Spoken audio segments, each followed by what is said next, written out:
Okay,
so that was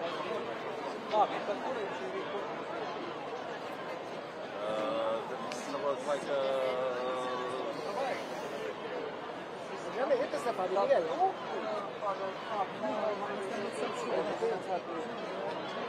l'ombrello no, eh. Ciao Scotti. Ciao. How are you? Good. How are you? Good to see you. All right. And you? Sì. Everything too. Sempre qua, always qui.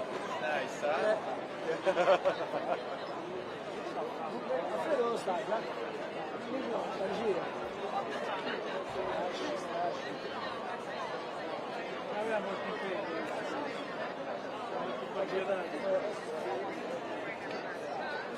Che spettacolo era? Quando in giro,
5:43 ng hapon dito sa 89 today.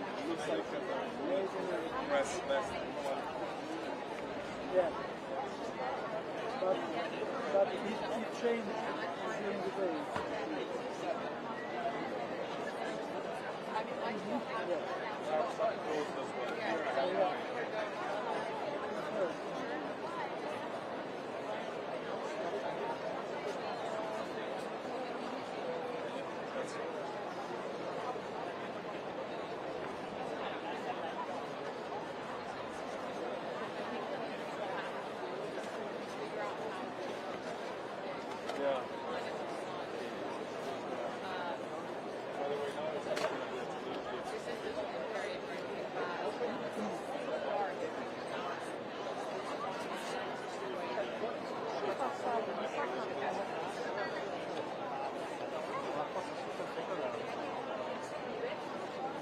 Lasciami stiare dietro, non ti sembra uno.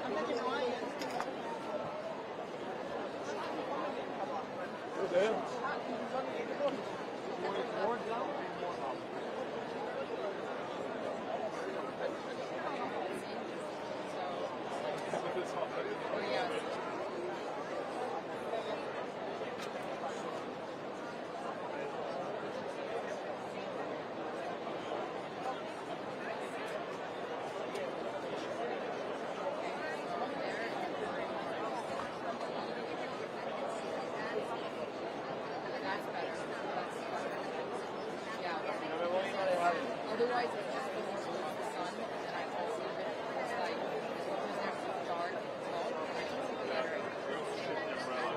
yeah, that would be great, guys.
alle 7:17.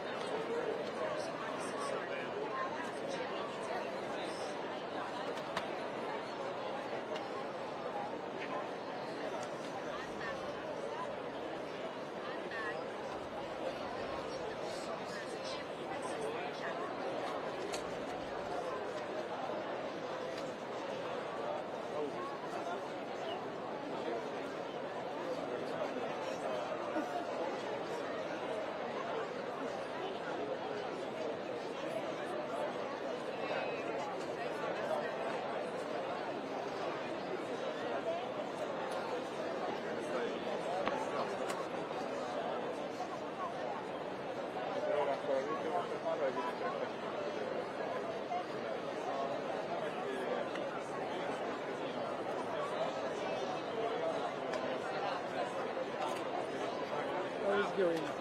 It's perfect. Yeah, really. Yeah.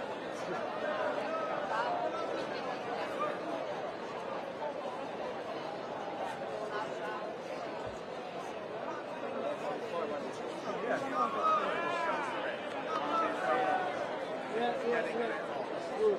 I was thinking the same.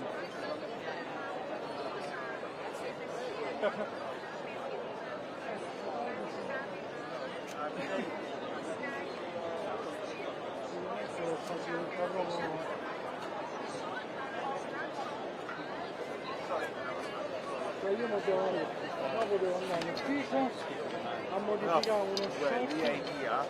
Yeah. Mind your head. This is live. Decent. Yeah, all the time. Oh, hi. Is that for the smoke? Yeah. Cute. Which lens is this? It's 600. Oh, nice. And then I put the double it. You can put the Oh, yeah, and then... I haven't done it. Because otherwise it's too close. I like to see the roof. Oh, yeah, fair enough. Yeah, Otherwise it's just this is the stick. You want me to go with the vape? Alessandro? Come si chiama la compagnia di sicurezza che usate voi? Not sure we have security. The little guy? No, quelli sono amici dei Lorenzo. Ah, ho capito. Che c'aveva... Oh, stamattina l'ho visto, c'aveva la giacca security.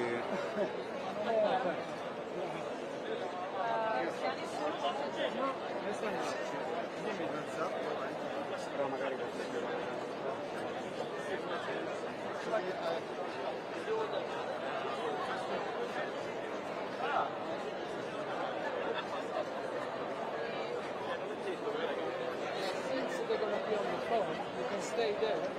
I can try to go. Try to go on the ground.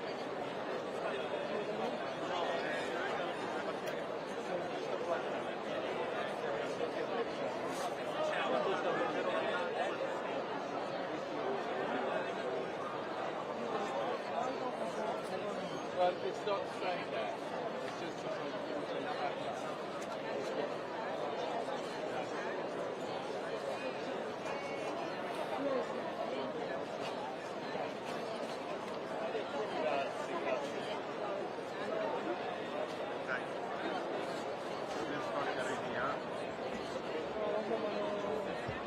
Right, 1 second now. Take this. Come on, hurry up, man.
sembra che avete fatto la gara.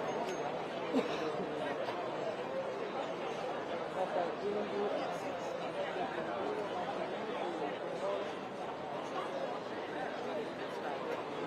cosa?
Alice, do I take this then? Do I keep that?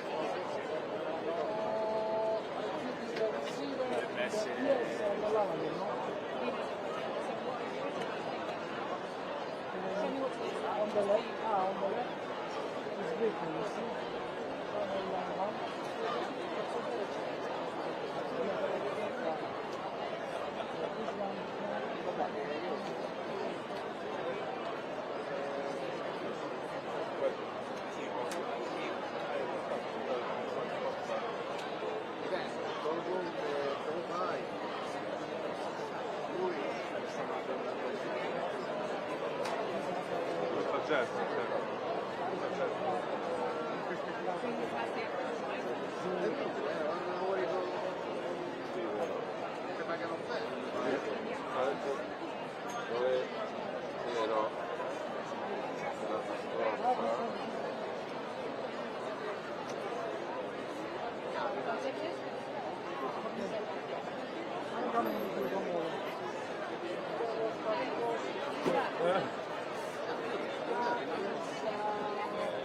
Oggi è quello per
Oggi? E non so che ora mi libera, alle 8. Tu prima o dopo, non sai?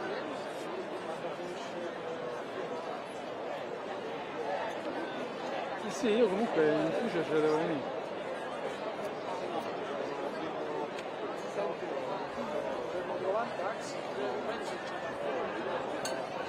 Penso di sì, stanno a fan cazzo, sono in 3 oggi. Però basta chiedergli o dirgli a che ora. Una ragazzetta lì. Daisy.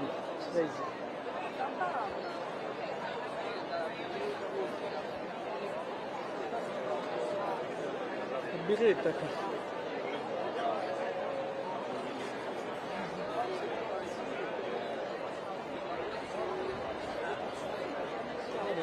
Mamma è distrutta oggi. Dai, c'era il collo viola.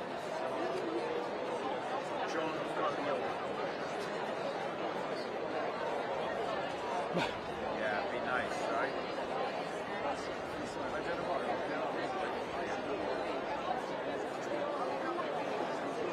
Yeah, me too.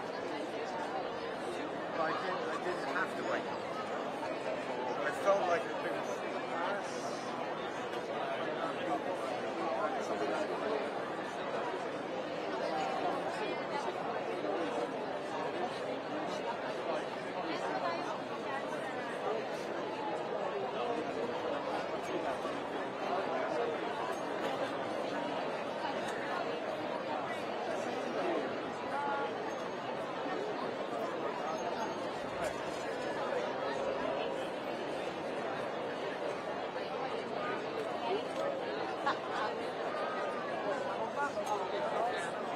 Non ho capito.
Euskal Telebista.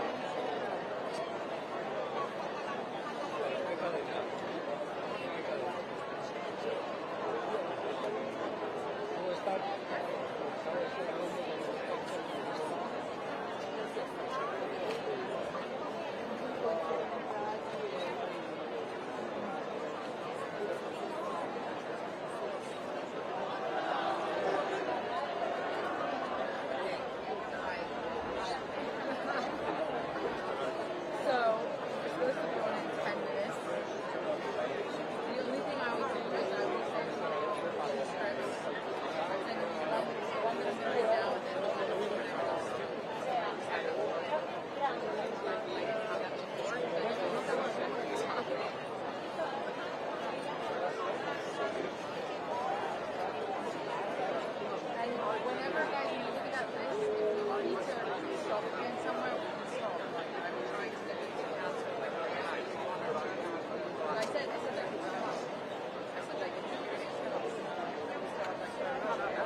this is the thing. Once there's the smoke, then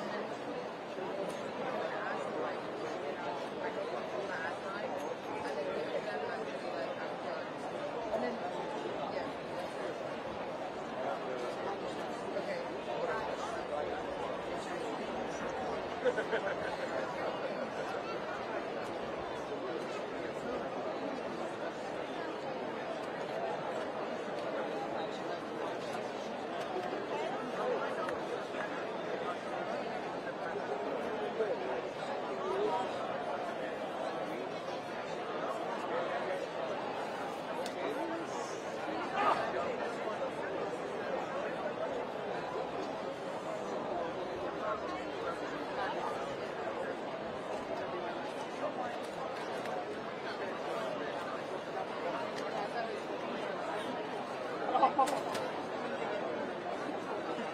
At some point, I was just like, okay, back to you.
Yes, I can. Thanks.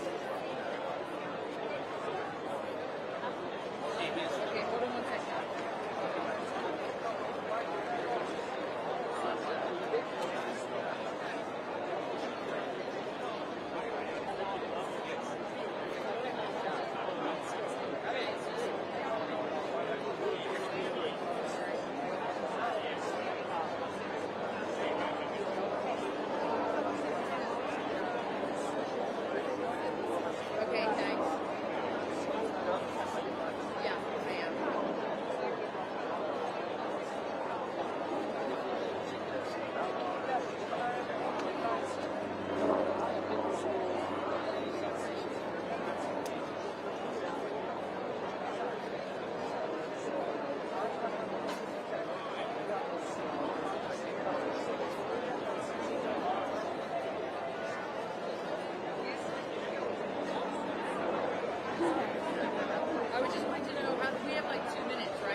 just curious if you think there's anything like it.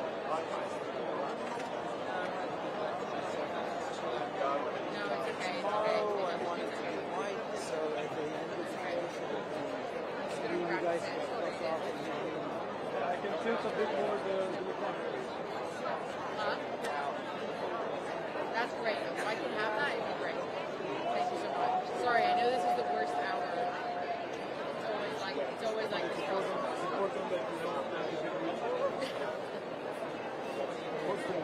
Okay, brother. I agree with you. Okay, I'm gonna bring this reading back. Yes. Okay, got it. Okay, got it.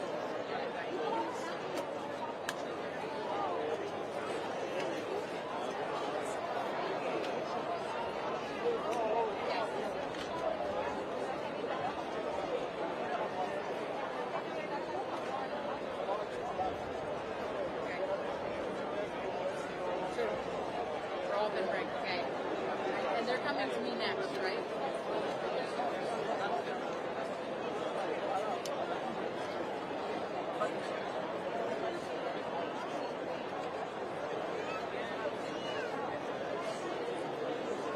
You can...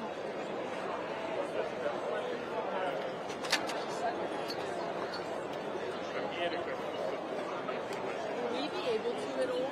Like, if I move, will we be able What? I don't know, just cut me whenever, because I'm just adding updates. Not a lot though. Wrap me whenever you need. Are you able to see, Marco, any of the crowd? Like, Yeah. You do? Yeah. And they're behind me all the time? Okay.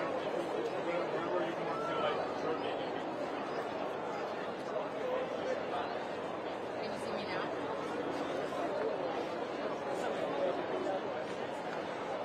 I think we're gonna, after this, we might have to hardwire the live view is starting to lag. No, we have to do it. I might have to ask Alex to put it out and then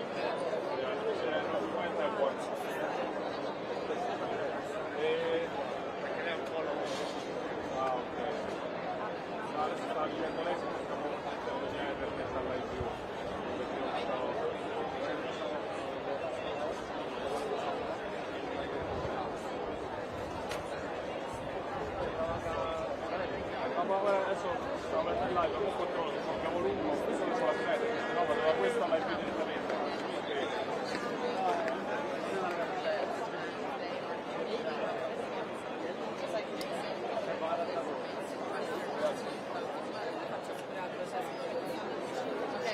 Okay, they're coming to me. Is it blurry because of the signal?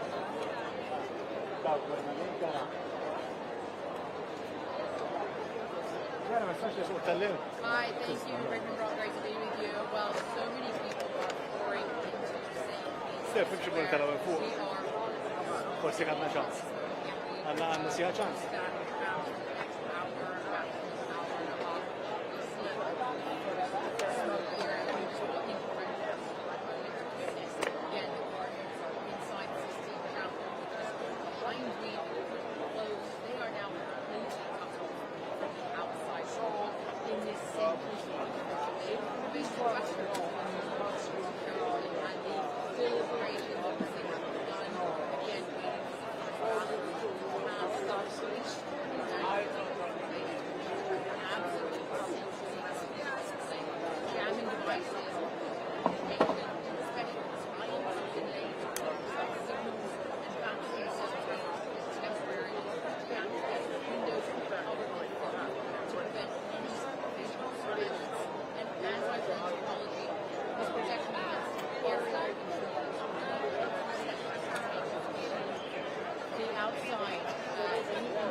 No, esperen.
Aspetta, vado di là.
Verso tra virgolette simbolica, nel senso che non si leggerà mai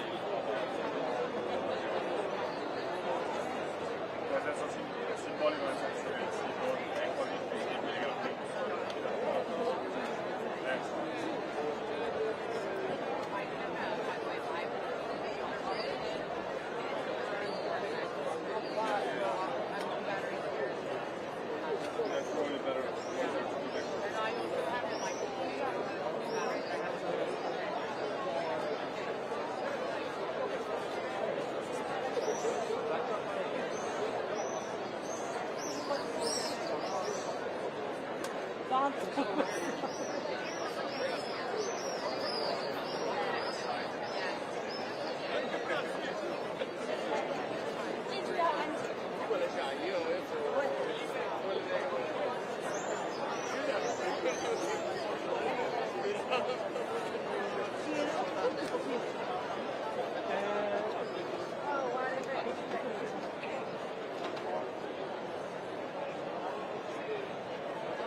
ragionamento palese.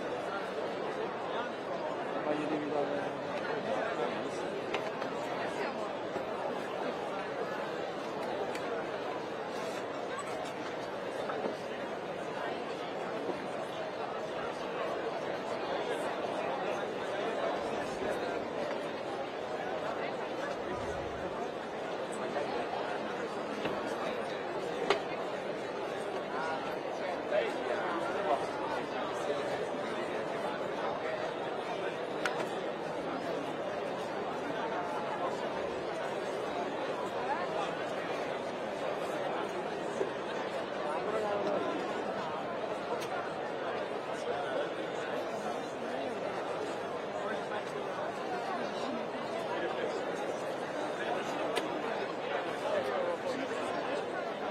Quella è un'altra antenna, la vedi? Senza un satellite da qua non va in onda, questa ne è un'altra.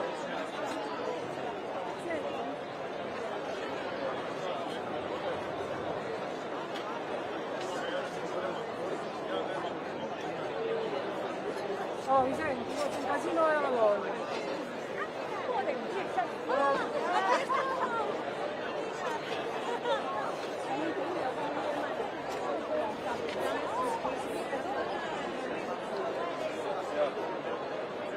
But anyway, I'm not moving, so we'll see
You know what I wouldn't do?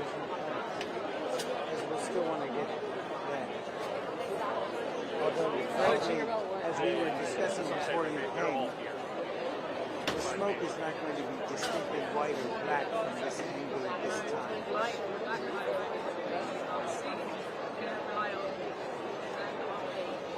Or phones.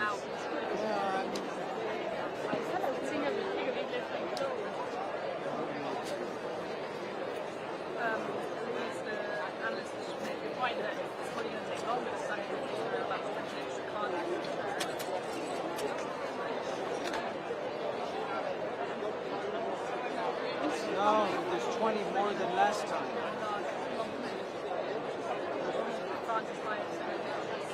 So many extras, yeah. And then we all saw, did you see Conclave? Tickets here. Hai visto? No. Ma si capisce come funziona. Ma sì.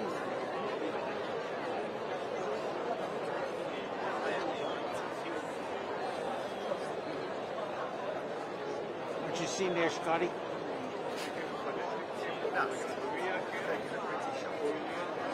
There's nothing coming out yet, man.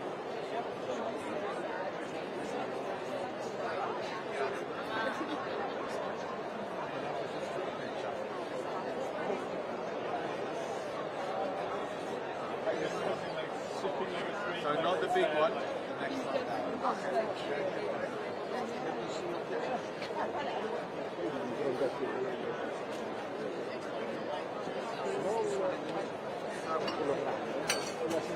You sure? Maybe it's not. Ah, yeah. And if you could just do a little Photoshop and put some white smoke.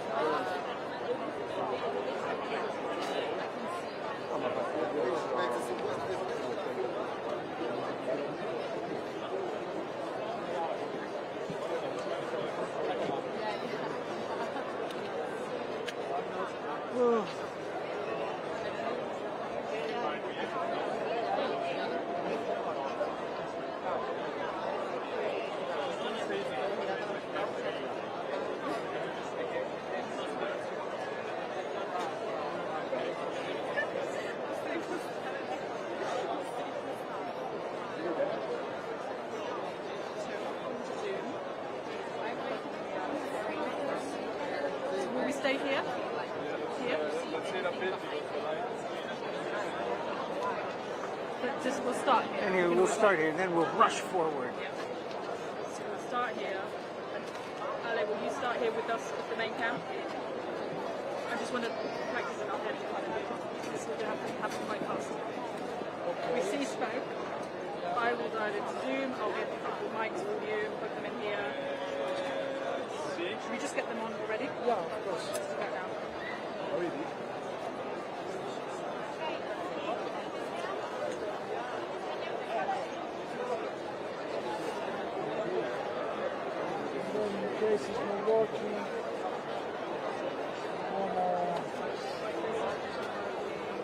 But it should, because if we're going to be right here, I'm on full start. So if this is working, you'll have to the live view is stronger.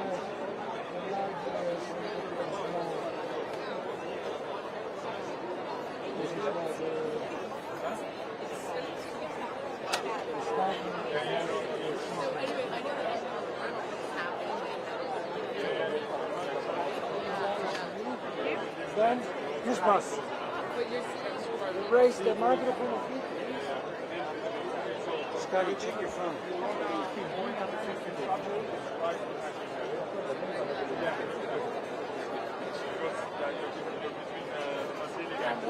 If I said to you in this one, like, can we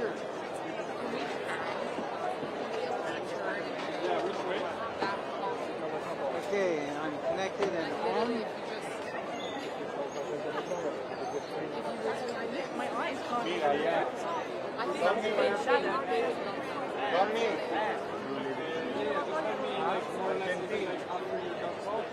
Is the chimney I was above the slope?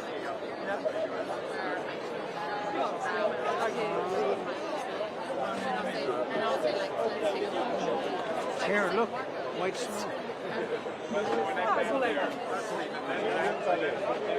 But you can go straight, and I'll just keep We're ending the live with a cover.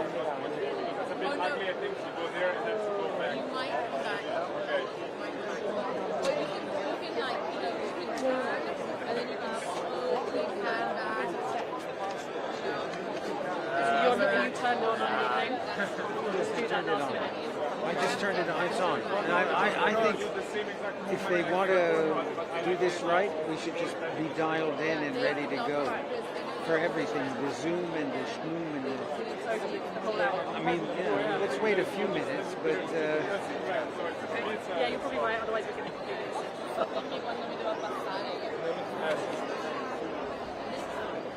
So maybe just warn them beforehand.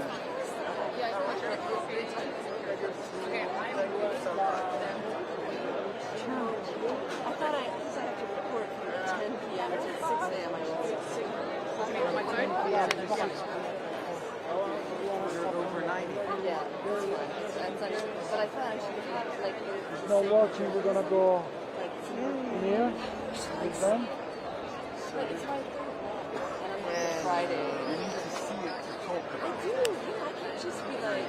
Well, 3 years ago, I remember when we spoke Dopo noi ci Yeah, mostriamo. You can. It's like I go now. Here, look, Scotty took a picture and I photoshopped it. Yeah, but Abbiamo bisogno di fare soprattutto un po' di giorni fa e noi I siamo must say, the picture without the smoke. I might have to The best picture of the day is that poor girl with the tape on the back. well, you wanna be and her tele- yeah. I should have did teleprompter. I should have showed her the... Exactly our stuff. I've been showing it every day. Did you get my thing? I told you. Is your Yeah, son? well, he's supposed to be tomorrow, and I don't think he's sick. Or you don't? Okay. Well, that's another issue. Because basically, Mira's working, and they went to her and said, "Do you know anybody who can Oh, I saw she act put as it a on her runner?" Instagram. It's like 9 like doing this. Yeah. Yeah, no. Kids these days. He's game for it. Oh, okay. Well, then that's different. He's just back for his doctor. Oh, For his exams. He's in the country. And he's actually going to London can't travel on this Canadian passport, which is getting the citizenship on. Because it has to stay, yeah. No se mueva nada más. You think they will figure it out? Well, no, because it's the, no, I mean, it's the standard. So he's done this thing.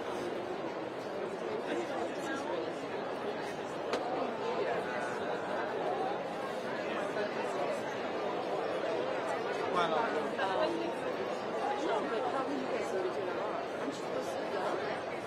Yes, but they wanted a digital thing, and then they said, "Well, can we do it when the smoke comes out?"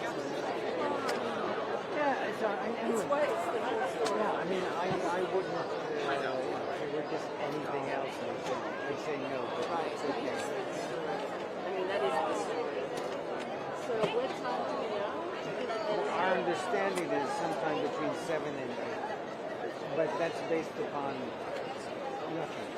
Our sources. I have a source inside the Conclave. Cardinals is sending me messages. On what? The smoke signal.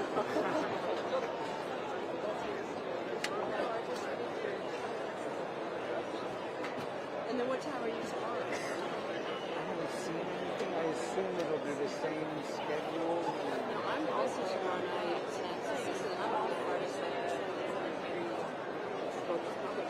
No, I'm in a wedding. Congratulations. Yeah. Okay. Thanks for inviting me. No, not mine. But, no, I got You could be the plus one.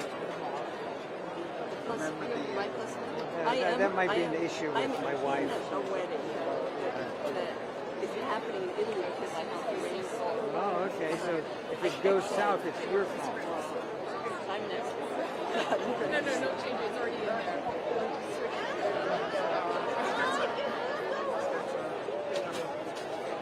Non si fa così,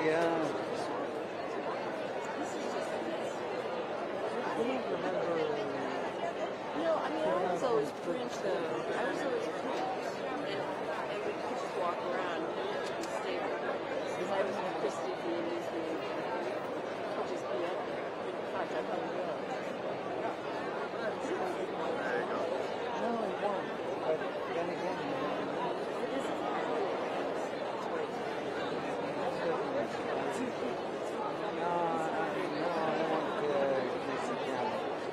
pizza balla. You need somebody who knows the truth and understands.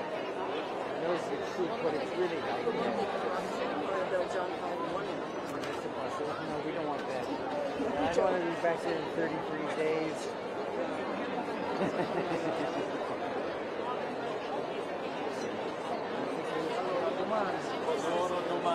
Jim Bittering insists that we all but I don't think they would kill it for that. They kill it for all the other stuff. Well, Banco Ambrosiano and all that stuff.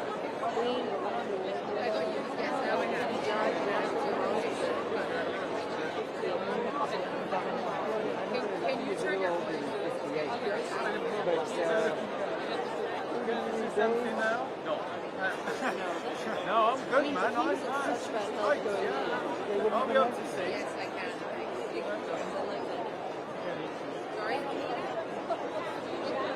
all right. Okay, I need to get ready.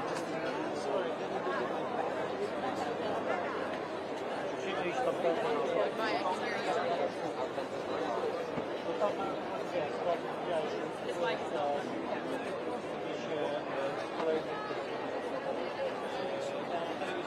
Sorry, it's like... So the sun is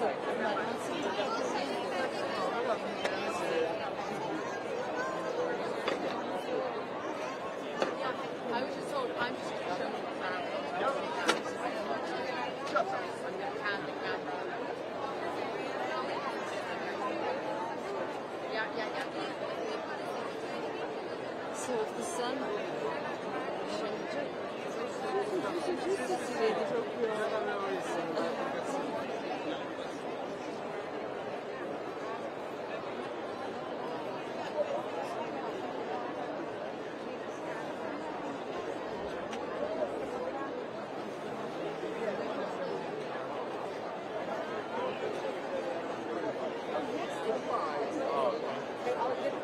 no, I know that, but thank you.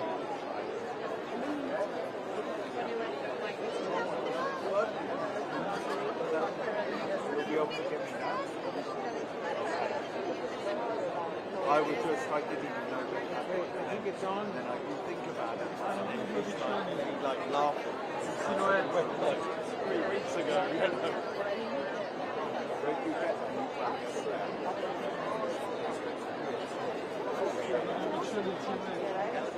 Exactly, Bianca. Well, I'm standing here in St. Peter's Square and there's a pint of Sistine Chapel.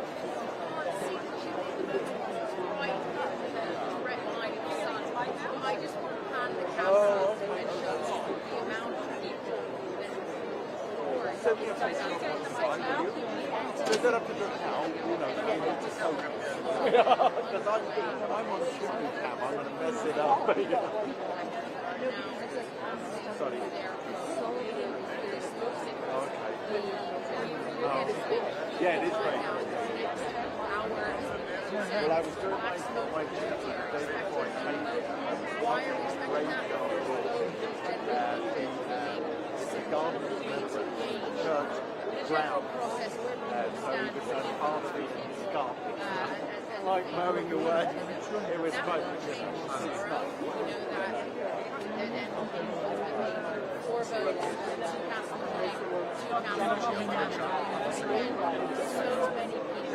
Yeah. I like it. It's nice.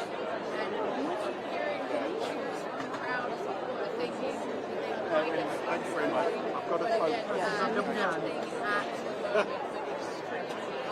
John's your wingman.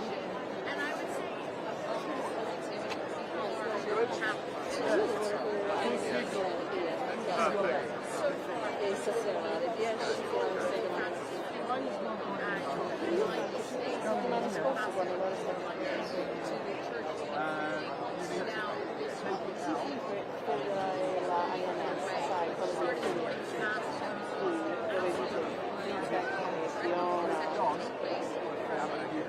vita e poi c'è da piacere se non è sì però dormo 4-5 ore vado in palestra io devo andare bene non posso stare per me perché ci sono io non mangio niente e sì mi sa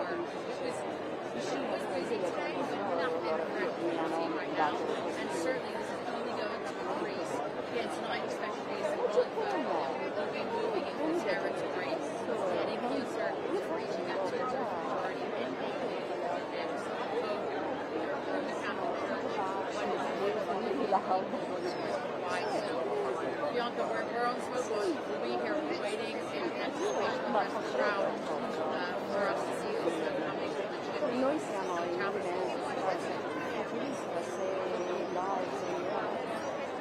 sì, così con la e poi vieni a sì, e qui lei fa questo per me, viene a passare quando io vado, perché sono per bene di sabato e domenica sì. E poi lei inizia non mi dispiace perché questa è una cosa sì, esatto però anche ho fatto questa settimana lì ho fatto una settimana morte sì, è stato per avventura posso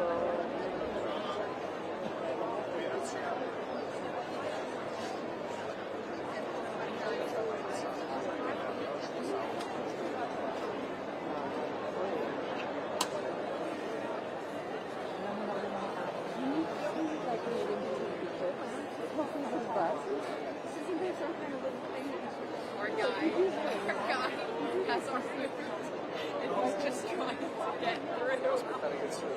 Where I can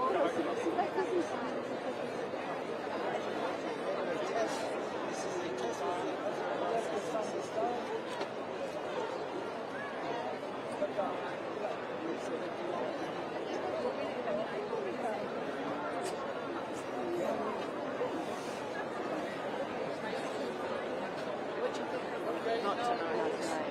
I think tomorrow night. Oh, you're from the iPhone.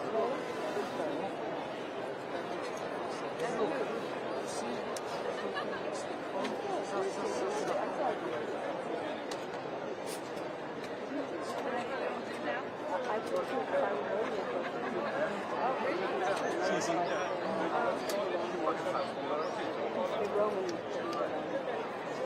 I just saw it for the first time 2 days ago. I was like, it makes sense. He's very expressive. I don't know if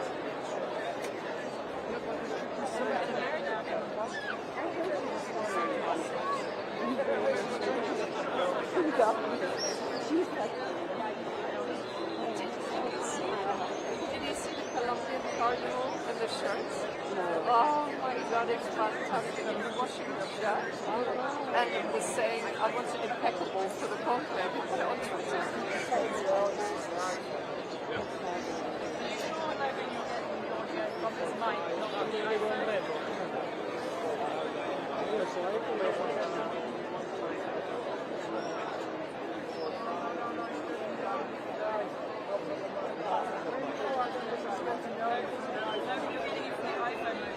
Had the mic covered. So if you were hearing them, you'd have to be from the iPhone. Okay. There's merit to just being a talent. There's merit to just being a talent.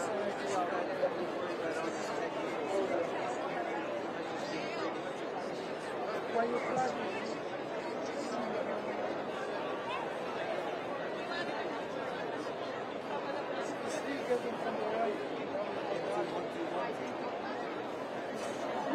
Like seeing It the worked living before, didn't it? Yeah. I'd bring you on Zoom, yeah.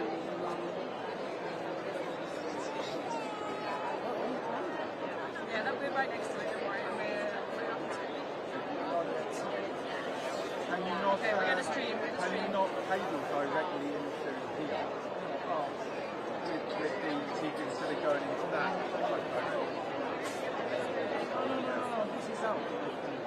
Not an out. And that's it. I had fun.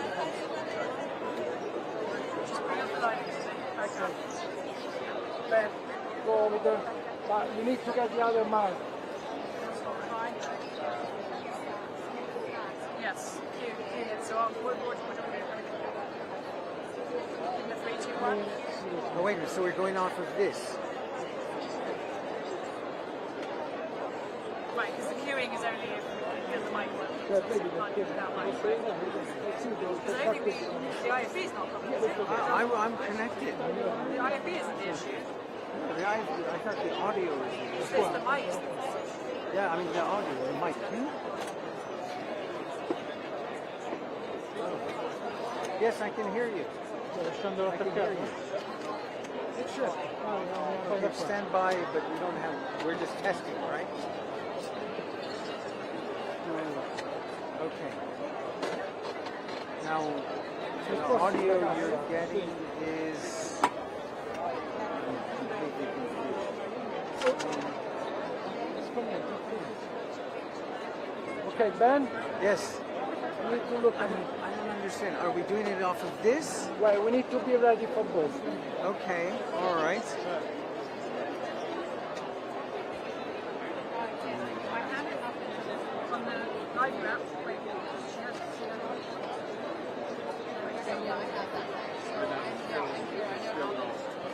You don't need to have a channel.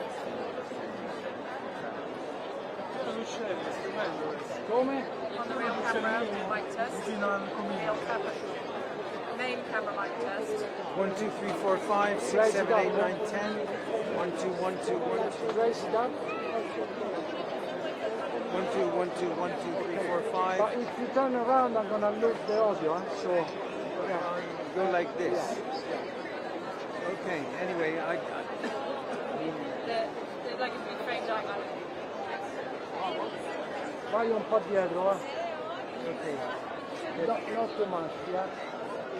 Remember it's vertical, so can't move. Okay. I really don't understand how we're going to do this. I'm going to stand here and I'm supposed to. Oh, I think you're going to... Ale, you're going to come round. So walking around, right? You know, office takes. Ok. I thought we were Mi just sta testing.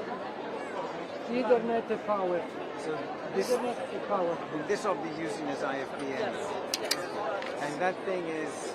We have you, but it's just the mic is like that one. All right, well, I'll just take it as it comes. Blah, blah, blah, blah, blah. Sì, sì, però mi devi We're staccare not speaking all'audio. room, but I did before, yes.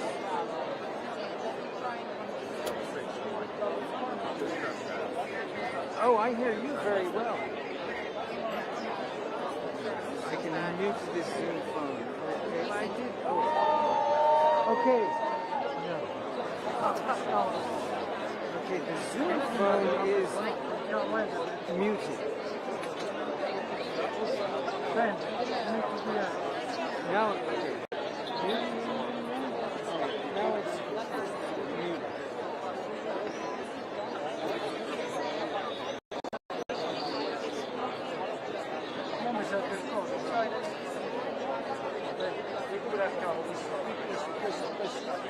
Here we go. Where you want to go with this?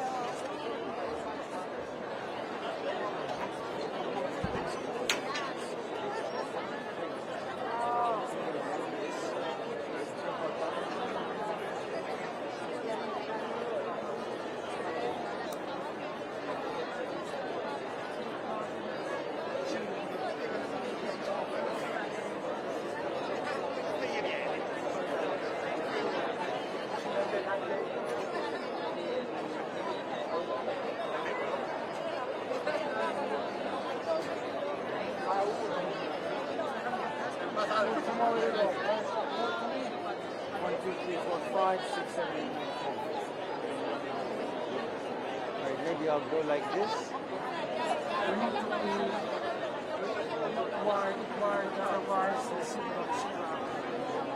No. Okay, I suggest once the smoke comes out and it's cleared away, You know as well, do a bit of crowd stuff. always You do? Yeah, we're not very mobile. Otherwise, Okay, whatever. I'll just talk.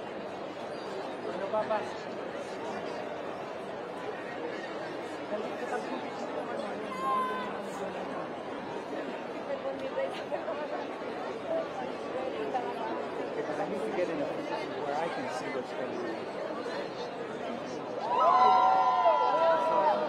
I thought we were going live before. I mean, I'm ready to go. She means we're ready. Oh, yeah. Listen, as soon as I see smoke, I'm going to start talking and you guys can catch up with me.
voglio bla bla bla bla e lei suona gli altri.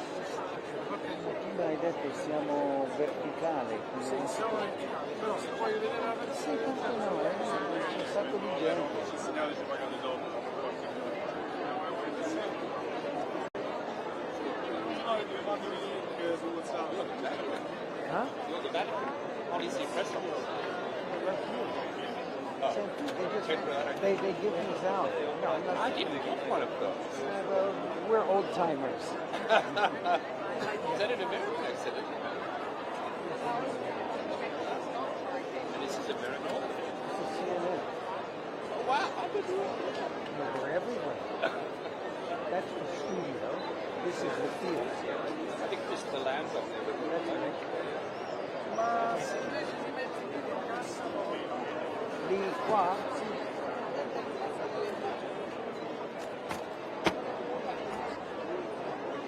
Okay. Just tell me where you need me to go. I'm just doing some back shots. I'll give you the details.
And they said, otherwise we're definitely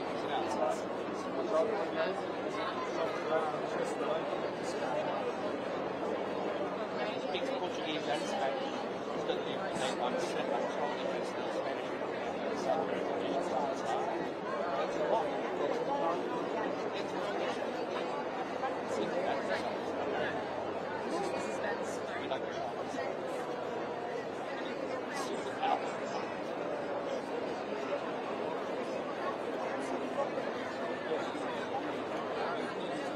I'm waiting. Everybody's waiting. This could go on for another hour. Anyway, better do this than scramble.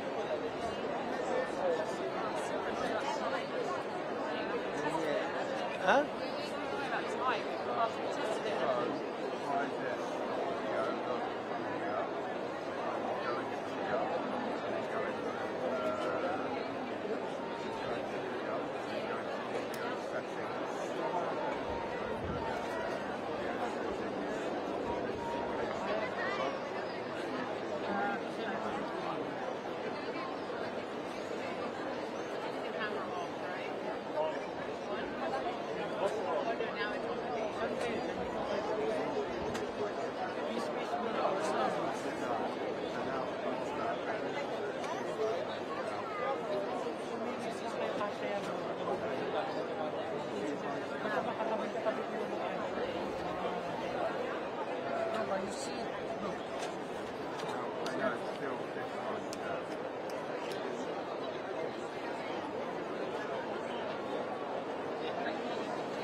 Gianni, se lo passiamo davanti a lui, cavolo, così non fa più.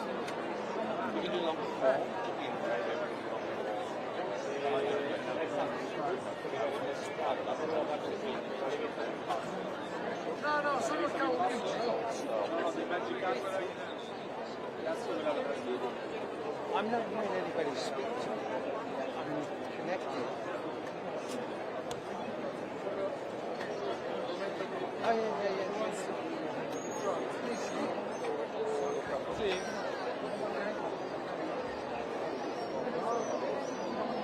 Ma mi sa perché mo stiamo al casino, sali, scendi.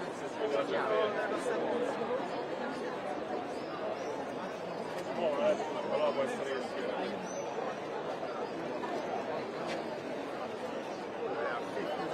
Solo che questo è solo verticale. Questo qua. Ah, mi spingi quel pulsante di power? Ah, no, adesso è più poi. Ah, ok.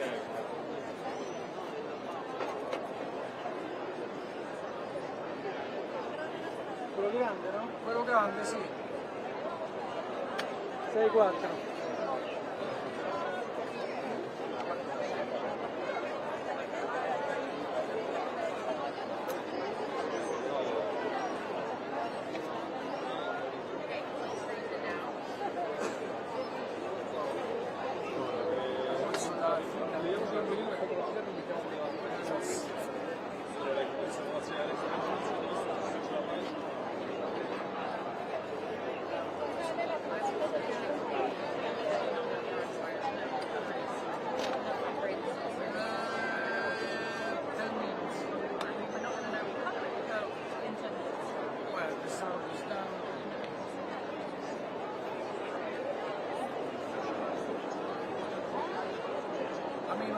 Screen, you see, they have a different shot.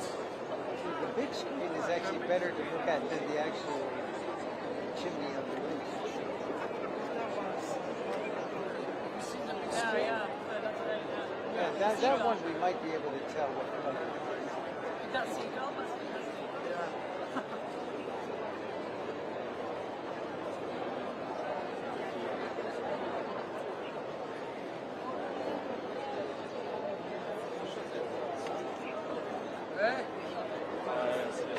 Secondo te? Che chiede secondo te? Sta dall'altra parte, no? Cioè sta su o dietro la cosa o dietro all'orologio.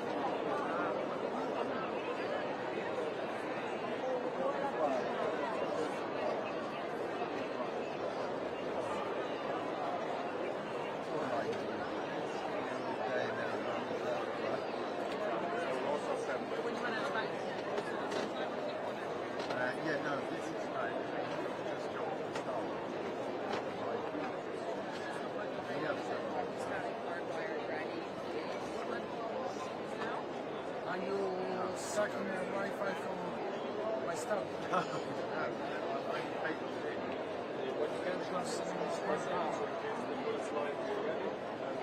It's the same 4,000 I am, because I think it's always been that, it never goes up and down. Yeah, I'm covering two. I got 4 cows. plus Wi-Fi and... Look, I'm on 6, 7. Okay. Went up now. Come?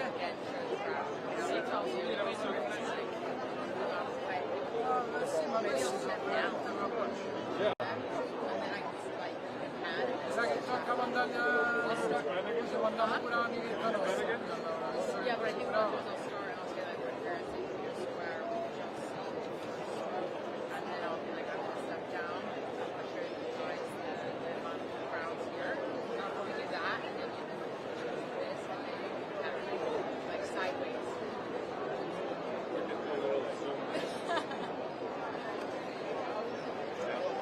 And then you can turn sideways, and as you turn sideways, I'll like step back up, and I'll just keep talking and show that. So I don't come back again. You do as you did.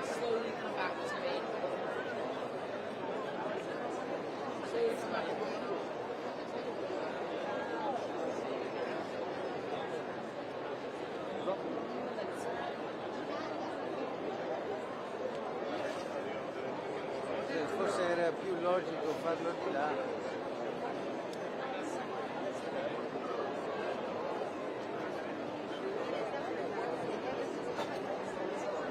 Qui siamo un po' più vicino a...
On the live stream event on right?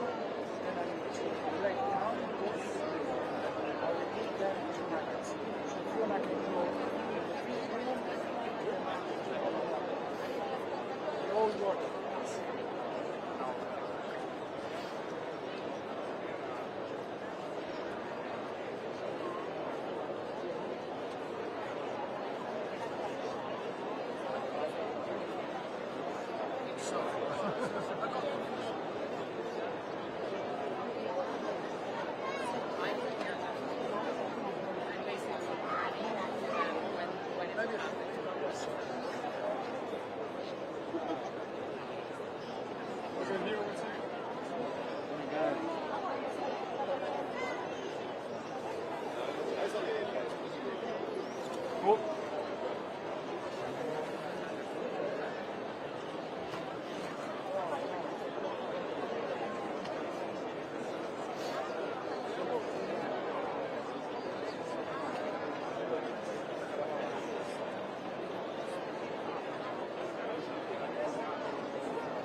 Però ci sono le transenne, delle transenne qui.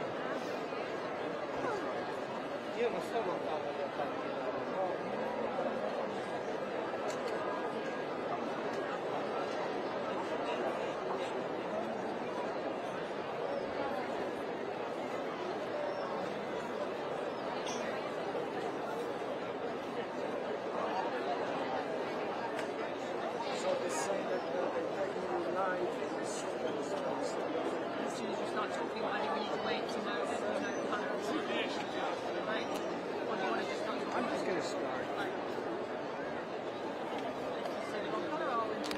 Yeah, no, exactly. Until I have a clear idea. Va bene che ci fumo. Ok?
I'm not.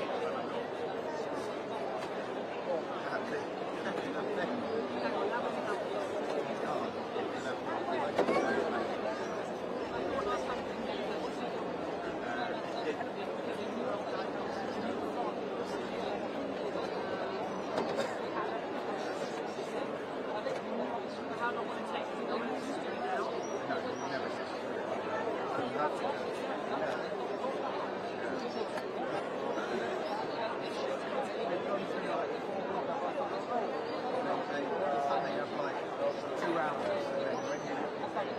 How much is on your house? Gianni, guardi quanto sono quanti capelli.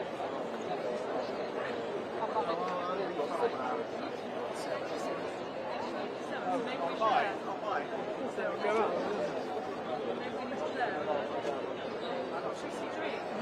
I've got 50.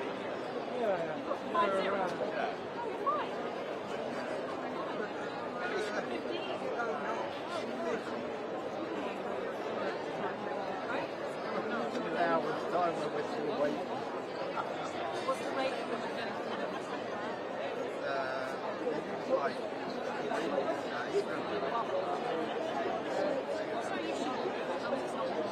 No, it'll be fine. The other way.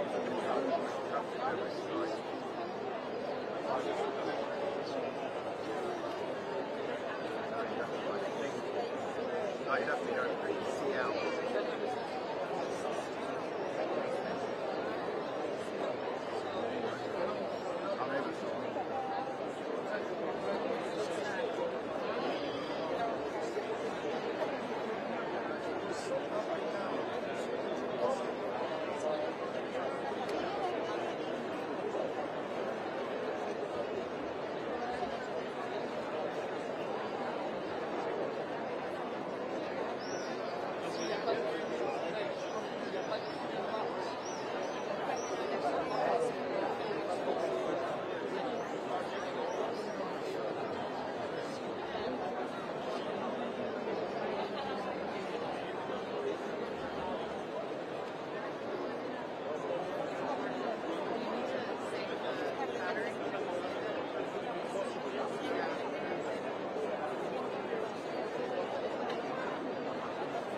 Anyway, just in case it's not clear, just give me thumbs down for black, thumbs up for white. Nothing.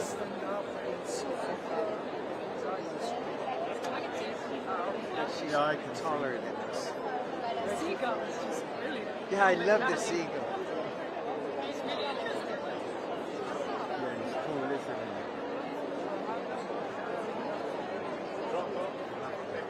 E noi siamo prontissimi. Loro sono lentissimi. Noi siamo prontissimi.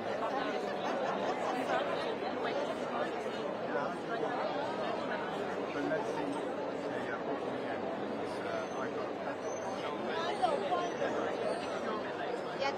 Ma non posso telefonare. No, cardinale, ma che... Dove il fumo? Dove è sul fumo? Spiega in televisione che meglio rosso e verde, non si vede bene. Invece che nero Sì, nero, bianco, no, infatti l'altro rosso e verde. rosso e verde sarebbe molto meglio.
Voglio essere pronto.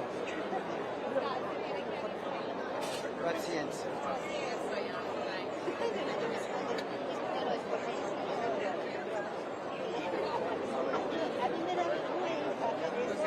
Sorry, you're saying if there's smoke, right? Yeah, okay. Start flagging when I see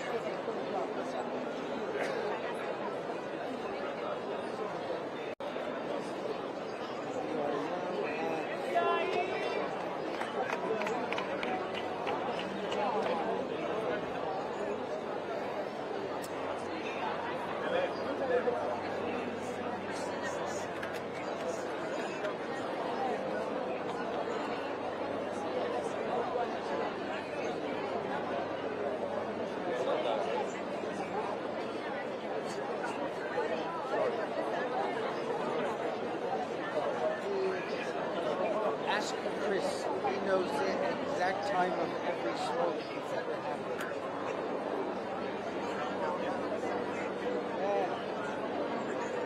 Il Gabbiano sarà il primo a sapere.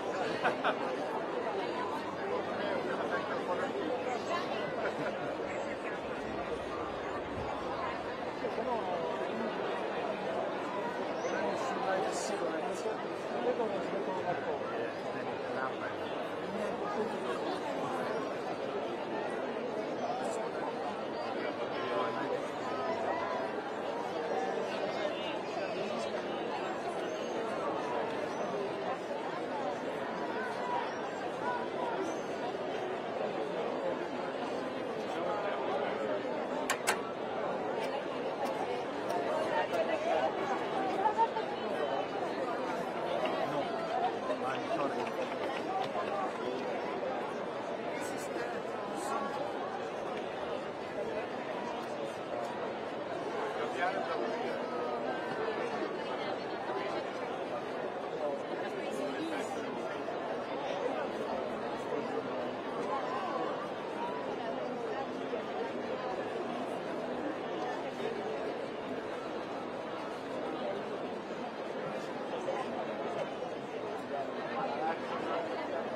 Anyway, it should be between 7 and 8. Is it 8 o'clock?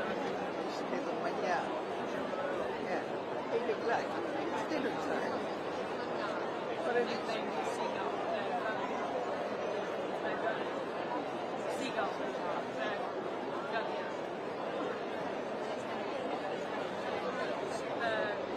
Seagull. Gabbiano. Francis is not Oh. If it needs explaining, it's not that good.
mind was the time that he met with the South Sudanese leaders, the president and the vice president, who were at loggerheads with each other. The conflict had been dragging on.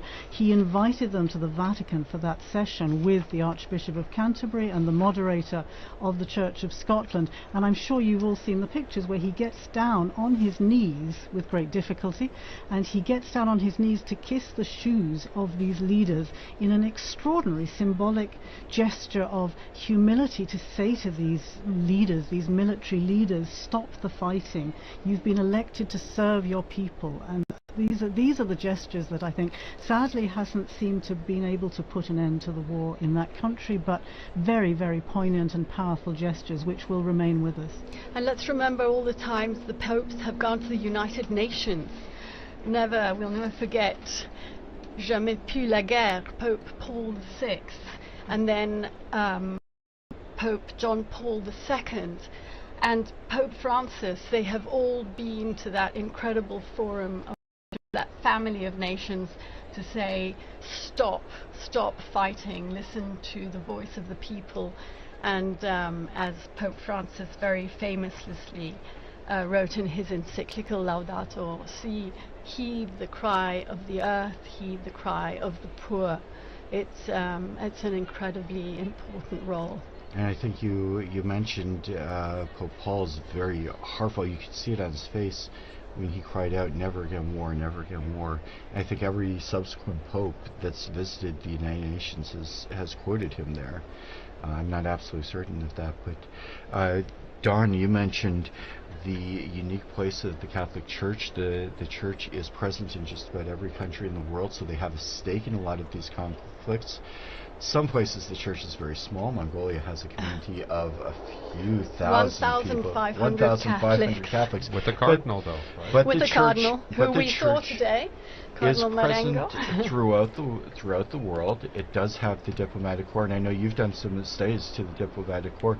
It's not just the Pope's gestures, which are very, very important. You mentioned the beautiful gesture of the Pope kneeling at the feet of the leaders, but there's also so much work that goes on in the background, which is animated and inspired by the Pope. That's where the Secretary of State, the nuncios, are really trying to carry out the background work of trying to make the Pope's appeals a concrete reality.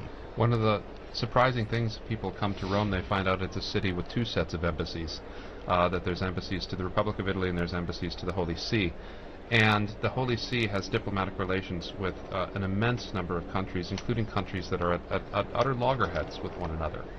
And so that in situations of war, in situations of conflict, nations can come to the Vatican and use the diplomatic service in order to exchange messages of peace, in order to exchange messages offering ceasefire. And so it's very important to remember the work of nuncios, of the special envoys, when the Pope sent Cardinal Zuppi to Ukraine as a special envoy for peace, that this is something the Catholic Church is very good at and can be a force for helping to establish lasting peace in these troubled areas. And as you said, Dawn, that's something that the Church can do where you can speak with both parties as, if not exactly a neutral party, but at least something that's a little taking a step back, where you can't talk to one another, but you can talk to someone else. We saw that with the Second World War and some of the tremendous work of the Department of State. We also have seen with the Secretary of State, one of the big issues is the plight of displaced persons, and that was a big work of Vatican Radio in its early history. Linda Philippa, maybe you could speak about that role of the Holy See in the humanitarian work of the role of Vatican Radio in the humanitarian work of the Holy See. Well, I think you're probably referring to the Second World War, right? Especially, yes. When the radio started a service announcing the names of prisoners of war, in order that people could tune in and hear whether their husbands, their fathers, their brothers were in these prisoners of war camps following the Second World War. And that was, as I say, way back after the Second World War. But of course, if you're talking about the plight of displaced people, then much more recently during this past decade, of course, we think of how significant an issue, I would say a top priority, this was for Pope Francis. Hard to forget that the first place he chose to visit after his election was the tiny island of Lampedusa down to the south of Italy here.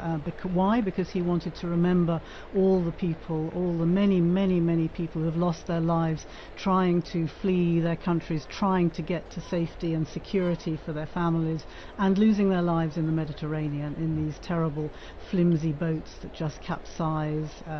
And so these kind of, again, the image of him throwing that those flowers into the wreaths of flowers into the sea from the boat to remember the people who'd lost their lives.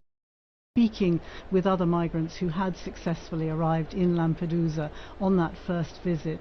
It was a theme that he started out that way, and he continued to do that all the way through his pontificate, to remember migrants and refugees and people seeking peace, seeking safety, seeking decent standards of living. It really was a top priority for him, I think. And he did that in the company of the ecumenical patriarch, if I'm not mistaken. I think Bartholomew was on that boat with him. Bartholomew went to the refugee camp in Lesbos. Right. I think you're thinking of the time he visited there when he went on a trip to Greece, and he travelled there with, yes, Patriarch Bartholomew, for whom also this is a priority. And it was, again, a moving occasion to talk to many of these men, women and children who had risked everything to cross the sea to try and get to safety. And yeah, meeting with refugees in the camp there was another very significant moment. But also here in the Vatican, you remember, he invited families, he had families come over here with the help of the St. Egidio community. The Humanitarian Corridors. The Humanitarian Corridors program. There was an awful lot of work went on together with the Dicastery for Integral Human Development and the Refugee Department there, and all the work that's been done, particularly during this past decade, I would say, is extremely significant. Meanwhile, I'm seeing here on the chat that's adjourning us is that the people in the square are clapping their hands in an attempt to get the Cardinals to hurry up with the voting process. We're going to have an Urban the Sixth situation. Oh. They've been in there for a couple of hours now, haven't they? They have been, yeah, they've been waiting out there. Maybe we can take a short musical break. Mm-hmm.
And once again, we welcome you to Vatican Radio's live coverage of the Conclave to elect the 266th successor of St. Peter.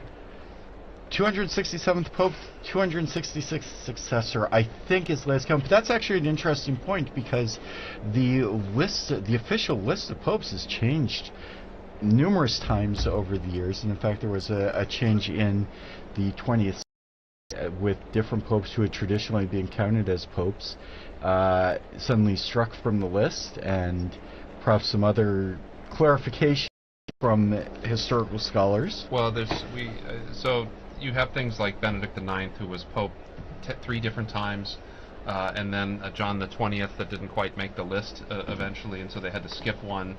And so the list of popes does, when historians look at these things and they get more details and they get more ideas, the Church will decide whether or not that this person was a legitimate Roman pontiff or not. Because this is an important question. This is a Catholic fact. We have to know who is the Pope. We have to know because Christ promised this to His Church, and so it's critical that we know who and what are. But so sometimes in the dim recesses of history where we have too few records, it's difficult to say for sure. I'm not a historian myself, but of course the medallions in the great Basilica of St. Mary Major that contain the images. Now that's of all St. Paul's Basilica outside the walls. Yeah. St. Paul's outside the walls, yes, you're right. Yeah. But presumably the number up on the wall there is what we consider to be the official tally, is that right? Not quite, in fact, because at least a few anti-popes are up in medallions, including my personal favorite, at one time considered a pope, now considered an anti-pope, Pope Christopher, the one and only. He's one of them that they struck from the list due to the rather odd circumstances, untoward circumstances regarding an election of his accession. Well, if you are just joining us, we are entering the third hour of our coverage of the conclave. We are anxiously awaiting smoke to appear from the chimney in above the Sistine Chapel. That's still not happening. As we heard just a little while ago, the crowds that have now gathered in St. Peter's Square are getting a little enthusiastic in their expectation of the Pope.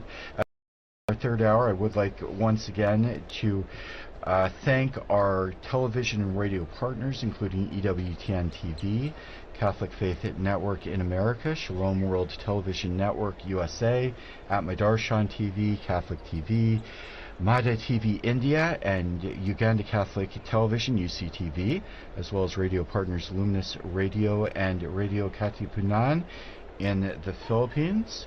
I'm here with our very learned guests, Philippa Hitchin and Don Prudlow, and perhaps we could talk a little bit about what we can expect. Some of us have been listening to our broadcast now for a couple of hours and maybe wondering what's happening and what's going on right at the moment. Well, I think they're getting ready to burn the ballots. Meantime, another thing we've all been chatting about in the run-up is what name will Pontiff choose, because it's a long-standing tradition that the baptismal name is changed, but it hasn't always been so, if I'm not mistaken. But we do know that the first act of the new Pope, immediately after accepting his canonical election as the Supreme Pontiff and before fulfilling other obligations, is the choice of his name. And this name is announced famously on the loggia by the Cardinal Protodeacon after the famous formula Habemus Papam, followed by the Pope's baptismal name in Latin. So Francis was the first Francis. I remember we were going, we're going to call him Francis the First, and we were told, no, it's just Francis, he is the first. But it's an old custom that apparently emerged as early as the first millennium of Christianity, and I'm reading here, Professor, because it's 1,500 years old, so it is a pretty well-established custom. And can you tell us anything about the popularity of certain names, why they became so much more popular than others, why Francis perhaps was never chosen until this last pontificate? Well, there have been a series of quite traditional names. I mean, there's a good list with 266 popes to choose from. There's good, and it ties people back into continuity with the past. Benedict, naming himself after Saint Benedict, and after Pope Benedict XV, the Pope of Peace. I tend to think Pope Benedict XIV, the great scholar pope as well, that he tied himself to. But and then you had the innovation of John Paul, right, having the two papal names. And he will be, if there ever is another Francis, he will have to be Francis I. I mean, he doesn't have any choice. He will be Francis I. He will have to be Francis. If there's a Francis II, there's going to have to. Yeah, he'd have to be retroactively promoted to Francis I. But this is a great moment because it's the first time that we can get an insight into the mind of the new pope when they have this name. So, for instance, if, as a lot of people think, the new pope may choose the name Leo, we know that that's probably in line with Leo's great work with social justice, with Catholic social teaching, but also, hopefully, Leo's great work with Catholic academics as well. But how many Leos have there been? Well, he would be Leo the 14th. So there would be Leo the 14th, but the John, you'd have John would be a popular one, Paul would be a popular one, or John Paul III even. But all those will have nuances, right? They'll all have meanings that the Pope will be able to tell us, and we won't be able to exhaust them. I mean, they're suggestive, right? We'll see. Well, that's an interesting name that and the commentators will be out in force to explain exactly why the Pope chose that particular name. We've seen there's certainly a tradition of choosing names from immediate or close predecessors. There has been, and Benedict sort of broke that, and that was interesting.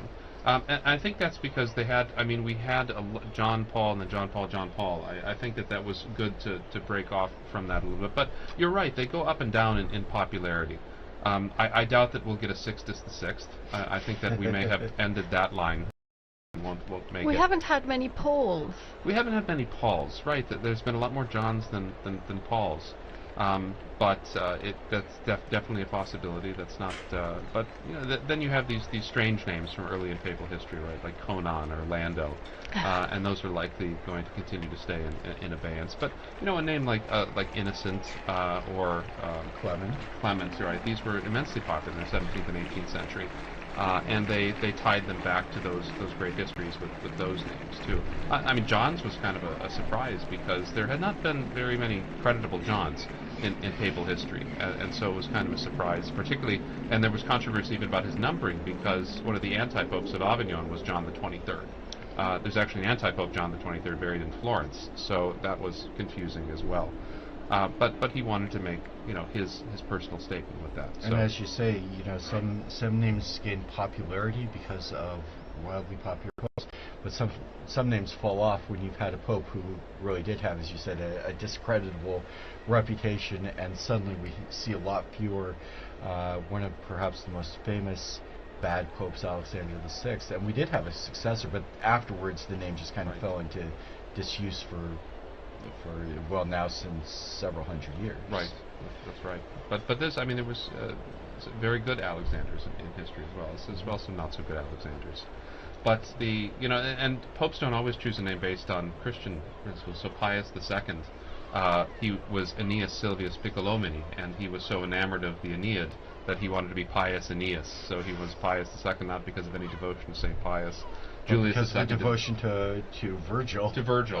Well, it's much like Dante, right? Our beloved Dante. And Julius II wanted to be named after Julius Caesar.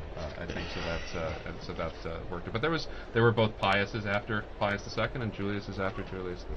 So having had so many Italian popes, of course, throughout history, all selecting from perhaps what you're talking about, some of the traditional names. I'm wondering what a difference it might make having cardinals from these 70 different countries, and if perhaps we should have a pope from Africa or Asia or again Latin America, wondering what difference that might make in the selection of a name. That would be interesting because we have had Greek popes and Syriac popes and African popes. The great Pope Gelasius was North African. and Pope Zephyrinus was Syrian. There was a period in the 8th century where we had almost all Greek and Syrian popes. And so looking back to that history would be instructive as well. I mean, to the persecuted Christians of the Middle East or of North Africa, it could point to that and still be rooted in the Church's history as well. You certainly need a historian on hand, don't you, to help you make this selection. I can see that you're never going to be out of a job. They've never let historians into the Conclave. There's no on-call historian, so maybe. And how important is it that a pope be proficient in Latin? Well, I think it's critical as the patriarch of the West and as the head of the Latin Rite of the Catholic Church. I mean, it's pretty critical. And you saw, I mean, when you have these big international events, you notice that the entire thing was conducted in Latin for these cardinals, and it helps in a certain sense to decenter any particular ethnicity or linguistic group that provides something of that common unity that when the liturgy used to be in one language, that did provide that commonality throughout the world, but still today provides it at these really critical moments, so that when all Christians come together in Rome to celebrate Mass with the Pope, that they can sing the Pater Noster as one in one language, and so I think that's a wonderful thing. So it's pretty critical that he knows. The new Pope will have to know Italian too, since Italian has become the lingua franca of the Holy See. It was very interesting during the broadcast prior to this one when we watched the Cardinals going into Conclave, and there was a long moment where each of the Cardinals swore to uphold the oath.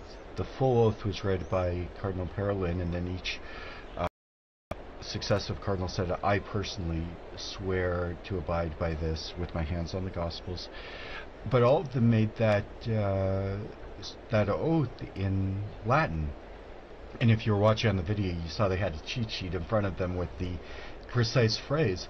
What was really fascinating, you saw Latin cardinals, but you also saw cardinals from Eastern churches from all over the world, and each of them was pronouncing the exact same words in Latin in their own language. And I thought that was one of the most moving parts of the ceremony, where you'd hear an American perhaps with a bit of an Irish accent, and you'd hear a Japanese cardinal or an African cardinal, or cardinals from all over the world. Mm-hmm. I heard Stephen Brislin with his South African out. accent. For those of you, I mean, we all remember Pope Benedict pronouncing his Latin with a very strong German accent, which I found very endearing. So it really does offer a kind of point of unity where it's not a living language that's going to be privileged, but it's a language that everybody can kind of have a share in. And yet the language question, of course, is quite an issue for cardinals coming from so many different countries, perhaps in places where they haven't had an education in Latin to the same degree as would happen here, for example, in the universities, the pontifical universities in Rome. Even in the general congregations and so on and so forth, what is the general rule language that is spoken? You mentioned the need to speak Italian, of course, if you are elected Pope, because that is the language. As the Bishop of Rome, you're expected to have a good command of Italian, but that isn't necessarily the case for a lot of these men, is it? Several popes have reiterated the importance of learning Latin, and so, because I mean that's the language of canon law and of all official documents in the Catholic Church. It's really critical that we help to form young priests, especially in emerging countries. But then we also expect them, like you said, we expect them to learn Italian too, and so this is also extremely difficult for particularly non-Mediterranean, non-Western people, and so a privileging of Latin would sort of decenter Italian in that way a little bit. You would still have to learn Italian, but you'd have this more focused on the universal language. And that's been an interesting question. Up until not very long ago, most of the would have had some common language, maybe not knowing Latin very well, but having a little bit so that they could at least talk to one another. And we already saw in the general congregations before that in the various synods, the synods of synodality, where you have to come up with a language that people can understand, or make sure that different addresses, documents are translated into various languages. For a long time, the cardinals would have been largely well educated, and or when I say well, not good, but in the sense of had a lot of education and maybe could talk to one another. One of the things they've talked about with this conclave, with 133 different cardinals, not all of them speak Italian, not all of them speak English or Spanish, which are somewhat common languages, but they're in a room where if they want to talk to one another, there are some limitations as to their ability to communicate. And that and we see it with synodality too, right? We often get shunted off into language groups, right? Which is sort of defeating the purpose of the whole idea. I mean, just it's difficult for us to conceive of, say, but Vatican II, to think back to Vatican II, and that the entire thing for 4 years was conducted in Latin, with everyone having an equal voice and able to discuss with one another in that. Now, it's possible that new translation software and things can come and make a difference like this, but having that common tongue has been something that's been very important to the Western world.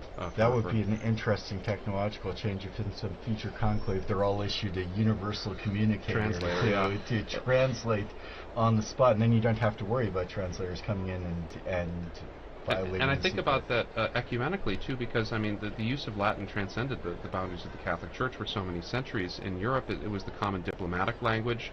It was the language. There's a famous exchange between C.S. Lewis and an Italian priest. Neither of them spoke the other's language, so they wrote each other letters in Latin. And so that is one of those commonalities too that we all share. Yeah. And we're still waiting for the even the seagulls. Even the seagull has given up. Yeah. I'm hearing it's getting chilly out there as well. And one of the things that we can expect that at least some of the cardinals probably have in mind what effect this is having on people outside. I would think, yes. Could be a good sign because, or it could be just that they're waiting to burn the ballots. Who knows? But they should, because it's just one ballot, that they wouldn't have to wait after the scrutiny is done. But as you were saying earlier, I think, Chris, this is going to affect timings, isn't it? I'm imagining not just today, but we start again tomorrow morning. Just give us a recap of the times that are expected. The Cardinals gather again at 9 o'clock in the morning, is that right? Inside the Sistine Chapel? They begin with Mass and prayer. The actual voting is largely, as we've said, it's not a point.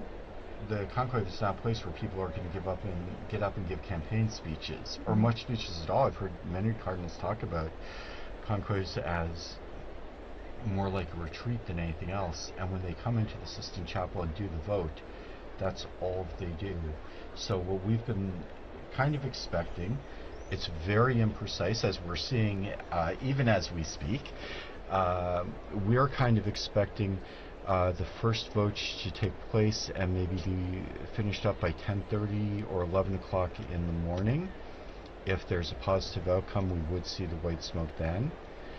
If not, proceed immediately to a second vote, which is then going to take another hour, an hour and a half. And at the conclusion of that vote, they will burn ballots from both of the previous scrutinies. So then we could see or white smoke.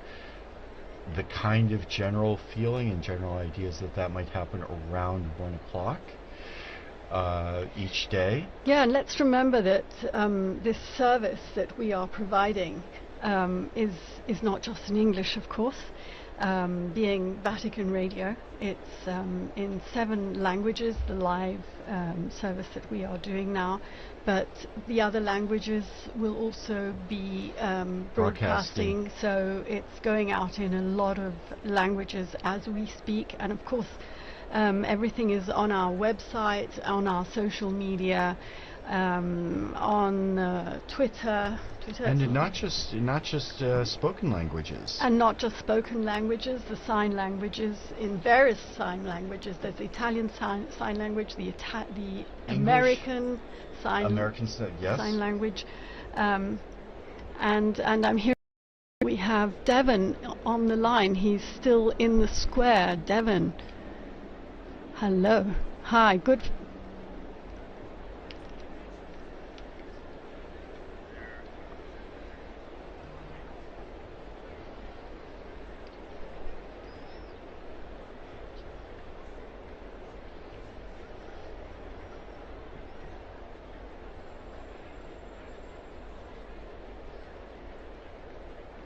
Is it getting dark?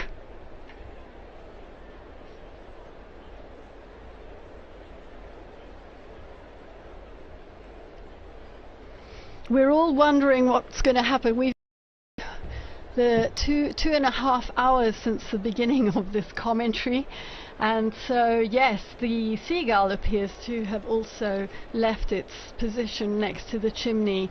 Perhaps also growing impatient.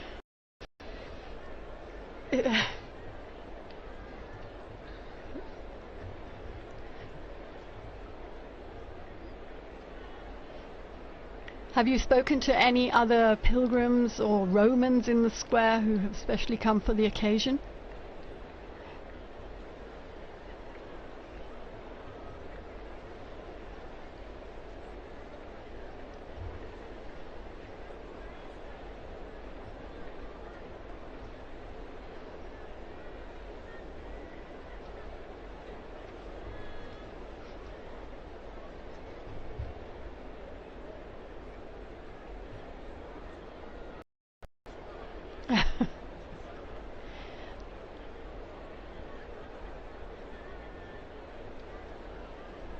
Absolutely.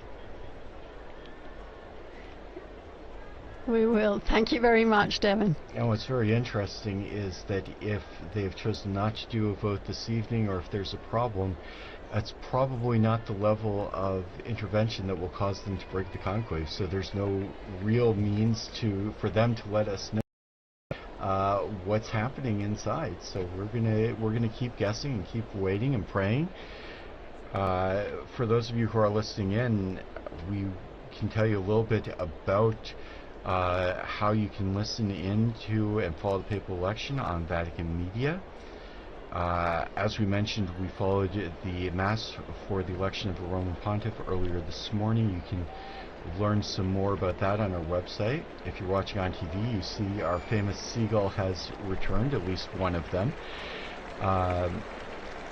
There are various languages that you can follow the events in, including sign languages, American Sign Language, and some of the Spanish and Italian versions.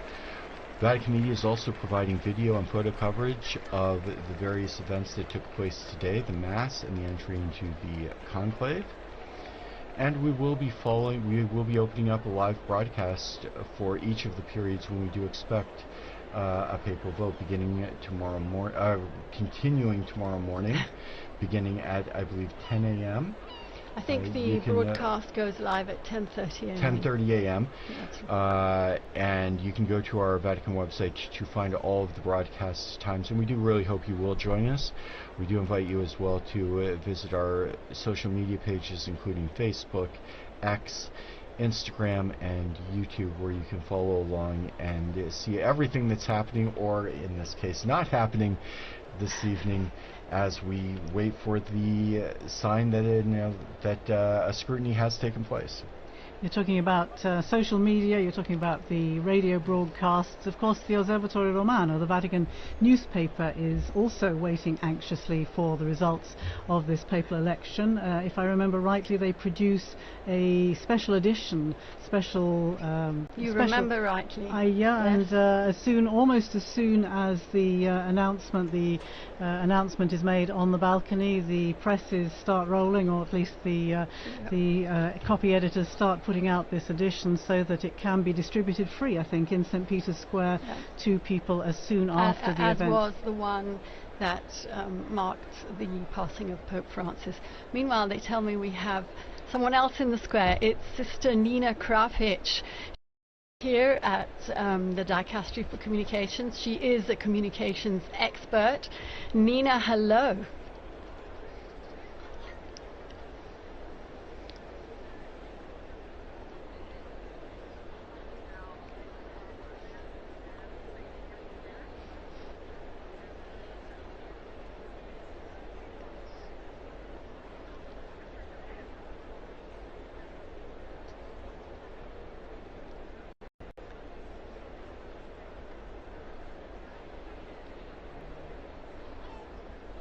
It's your first conclave, isn't it, Nina?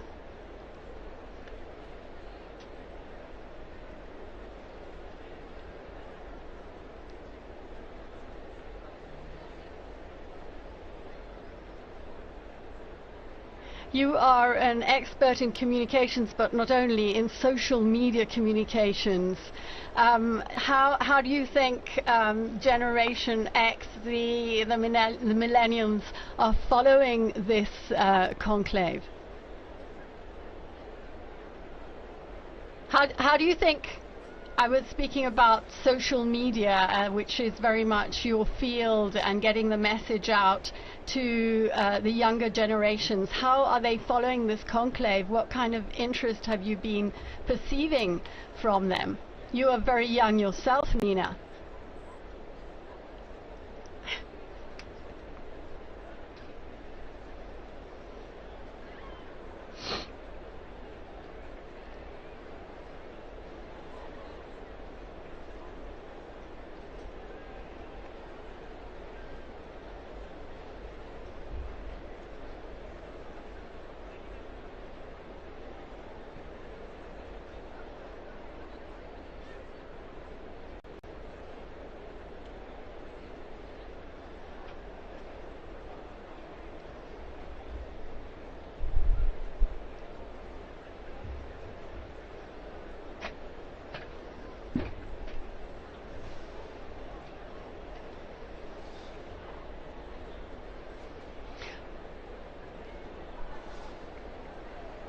Well, you know how we knew that you were there, Nina?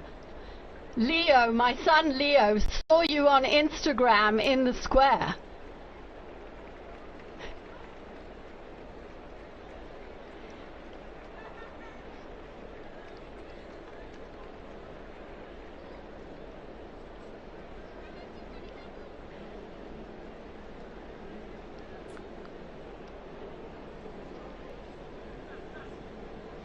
Right.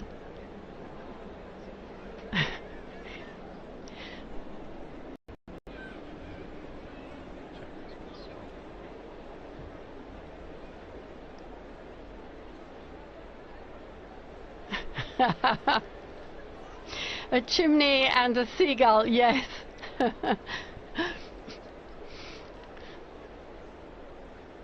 Thank you, Nina. Yes. We'll be speaking to you again. Yeah, absolutely. Okay. Thank you. Bye-bye. Bye-bye.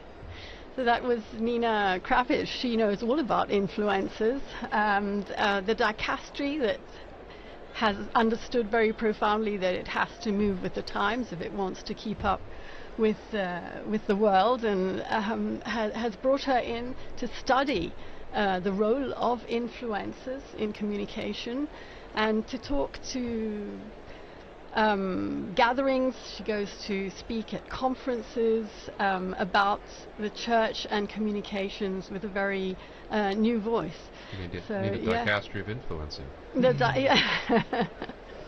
Interesting, though, that what we think of as the generation that likes everything instantly, that people should be standing there for an hour and a half, 2.5 hours now, watching a chimney without anything happening at all. So quite a turnout for the books, and interesting to see the reaction. Will people not be so interested over the coming days, or will that simply increase the tension and increase the interest?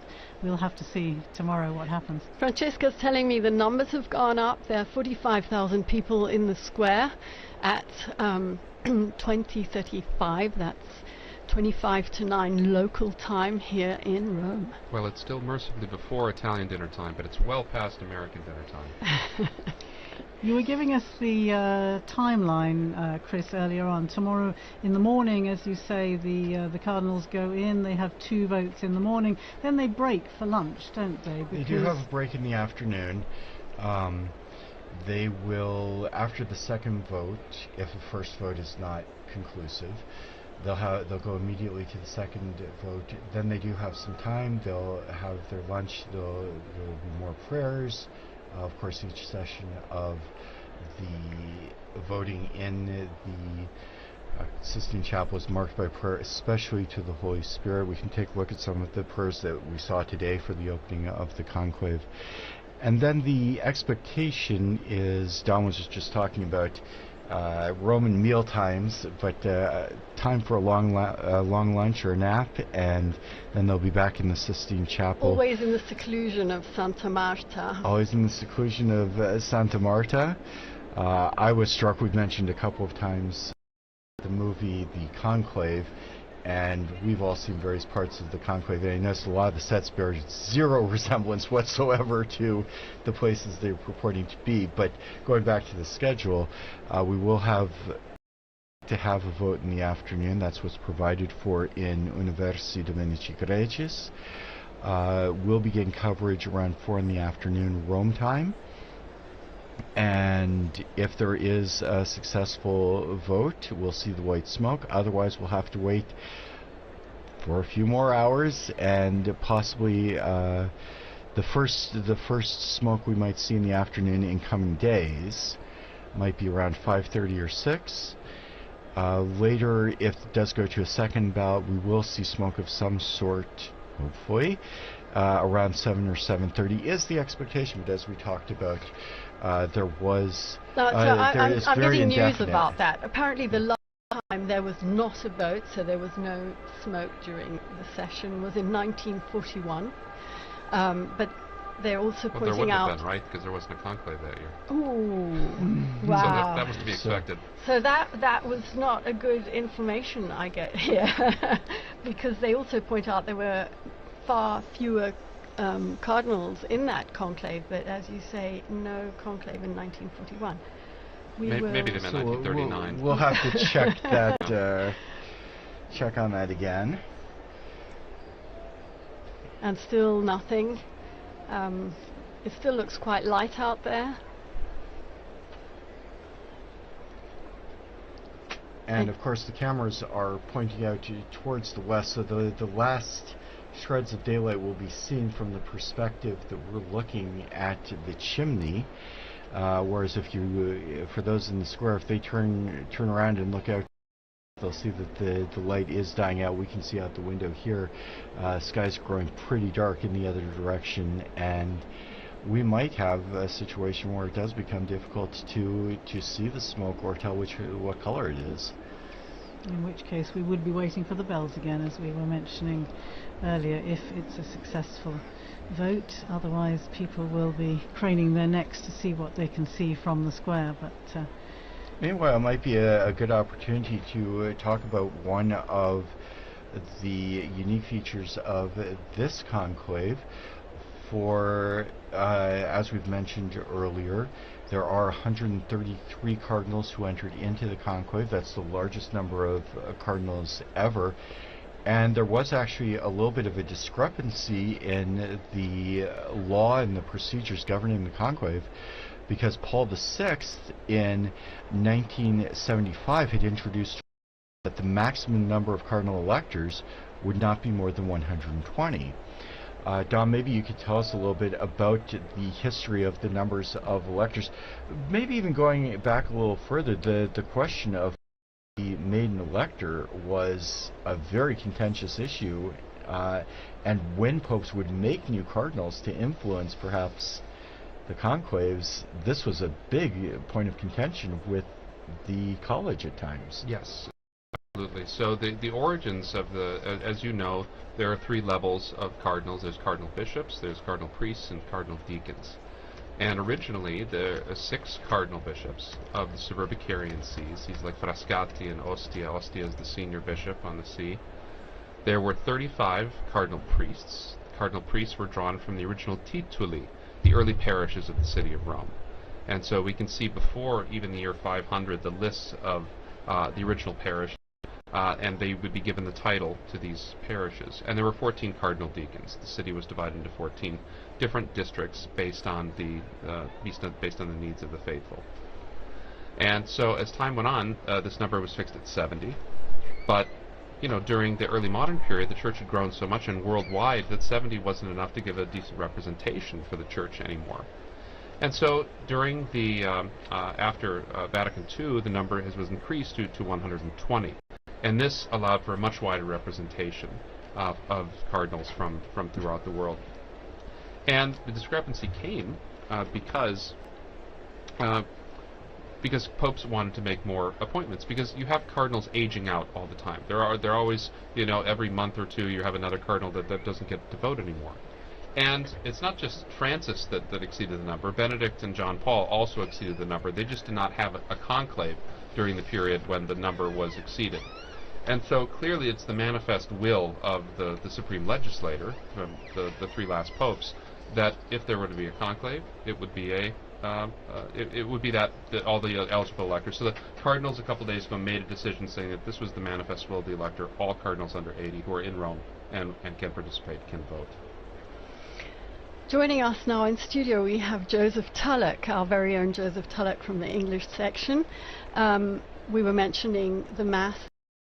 Joseph was actually one of the readers at that Mass, as he read the other day at after the funeral Mass in suffrage for Pope Francis. Joe, you were standing out there in that square filled with tens of thousands of people. First of all, would you like to tell us what that felt like and how you lived this experience? Yeah, sure. Hi everyone, I'm Joe. I'm part of the English team here at Vatican News. And what Linda's talking about there is, so I was reading this morning, but before that I had the chance to read at the second, what they call Novem Diales Mass, so the second Mass basically in memory of Pope Francis. It was really nice. It was a really great opportunity to say goodbye to the Pope. That was right after the death, and we were still really missing him. So that was a really great opportunity. There's about 200,000 people showed up for that Mass. I think some of them had been planning to come. There was supposed to be the canonization of Carlo Acutis on that day, and so there was lots of young people who were already going to be in Rome. But what was nice was they were clearly happy to be there for the Mass that they had to go to instead, which was the second memorial Mass for the Pope. There's lots of cheering. They really, there was really. Sorry, I thought I saw a flash of smoke there, but it was just the seagulls weighing, I think. Right. Very disappointing. Yeah, so that was a really great opportunity. And then this morning too, that was the Pro Eligendo, so the Mass for the election of the Pope, and it's basically this opportunity for the cardinals to come together, and together with the people of God, lots of ordinary Catholics and perhaps some non-Catholics gathered in the Basilica with them to pray and to invoke on this conclave process. So really nice. I did, to be honest, when I've been here now at Vatican News for about 2.5 years, and I always imagined that the conclave would be this period where I'd be doing so much journalism and going around and reporting on everything, and in the end I've just read a lot of Masses. But that's nice as well, and I've You've been working hard as well, writing that's true as well. And what reading did you do this morning? So it was a reading, putting me on the spot, it was from I think the prophet Isaiah, and really nice reading about I think it's the one that has the Spirit of the Lord is upon me, He has appointed me to preach the good word to the poor, something like that. So the kind of a reading coming out of this prophetic tradition in the Old Testament, and of course the readings are picked, I assume, with kind of the idea of reminding the cardinals of what they're looking for in a pope. So somebody who will have the poor in mind. I think I'm getting the reading right. It's funny actually, when you're there reading, you're so focused on saying the words right that you're not even thinking about what it means. So I may have misremembered what the reading was. No, I think you're remembering rightly. Yeah. That it was focused on the characteristics that a new pope should hopefully have. So yeah, absolutely. Yeah. Joe is going to be in studio with us again in these coming days as we await the smoke, unless at this point it could be white. Who knows? Yeah, who knows? Who knows? Yeah, that's right. I'm going to be joining on Friday morning. If, of course, we could very well have a new pope by then, because by then there will have been there'll be 9 between now and Friday morning. So there's one ballot this evening, and then there'll be 4 tomorrow. And so it's quite possible to have a new pope by Friday morning, but if not, you'll be able to listen to me and my wonderful colleague Francesca Merlo, who's producing today, but she'll be joining me in the studio on Friday morning. If we don't have a pope by then, who knows? Yes, thank you here to Francesca Merlo and to Mario Scarton, who are both working on the other side of the window here in this Vatican Radio studio. We've been talking a bit about all that's happened between the funeral and the general congregations leading up to this conclave. Perhaps we could just take a brief look at actually what happens. We've talked about the Pope coming out onto the balcony, the first acclamation by the people of Rome and so on, but then we have to look forward also to the installation, the inauguration of the new papal ministry. Perhaps we could talk a little bit about what happens then, remembering past occasions. It's usually about a week, isn't it, between the announcement, between the successful outcome of the conclave. Well, and first of all the delegations that are going to be here in Rome for that ceremony have to get here, so it can't be immediately afterwards. There are some technical times that have to be respected, so even should the Pope be elected on Friday, it couldn't be on Sunday. It would just be too early, although on Sunday he could probably do his first Angelus address. Yes, absolutely. And we have to remember that if he's a bishop already, and all the cardinals in there, and most of the cardinals are bishops, that he becomes Pope the moment he accepts.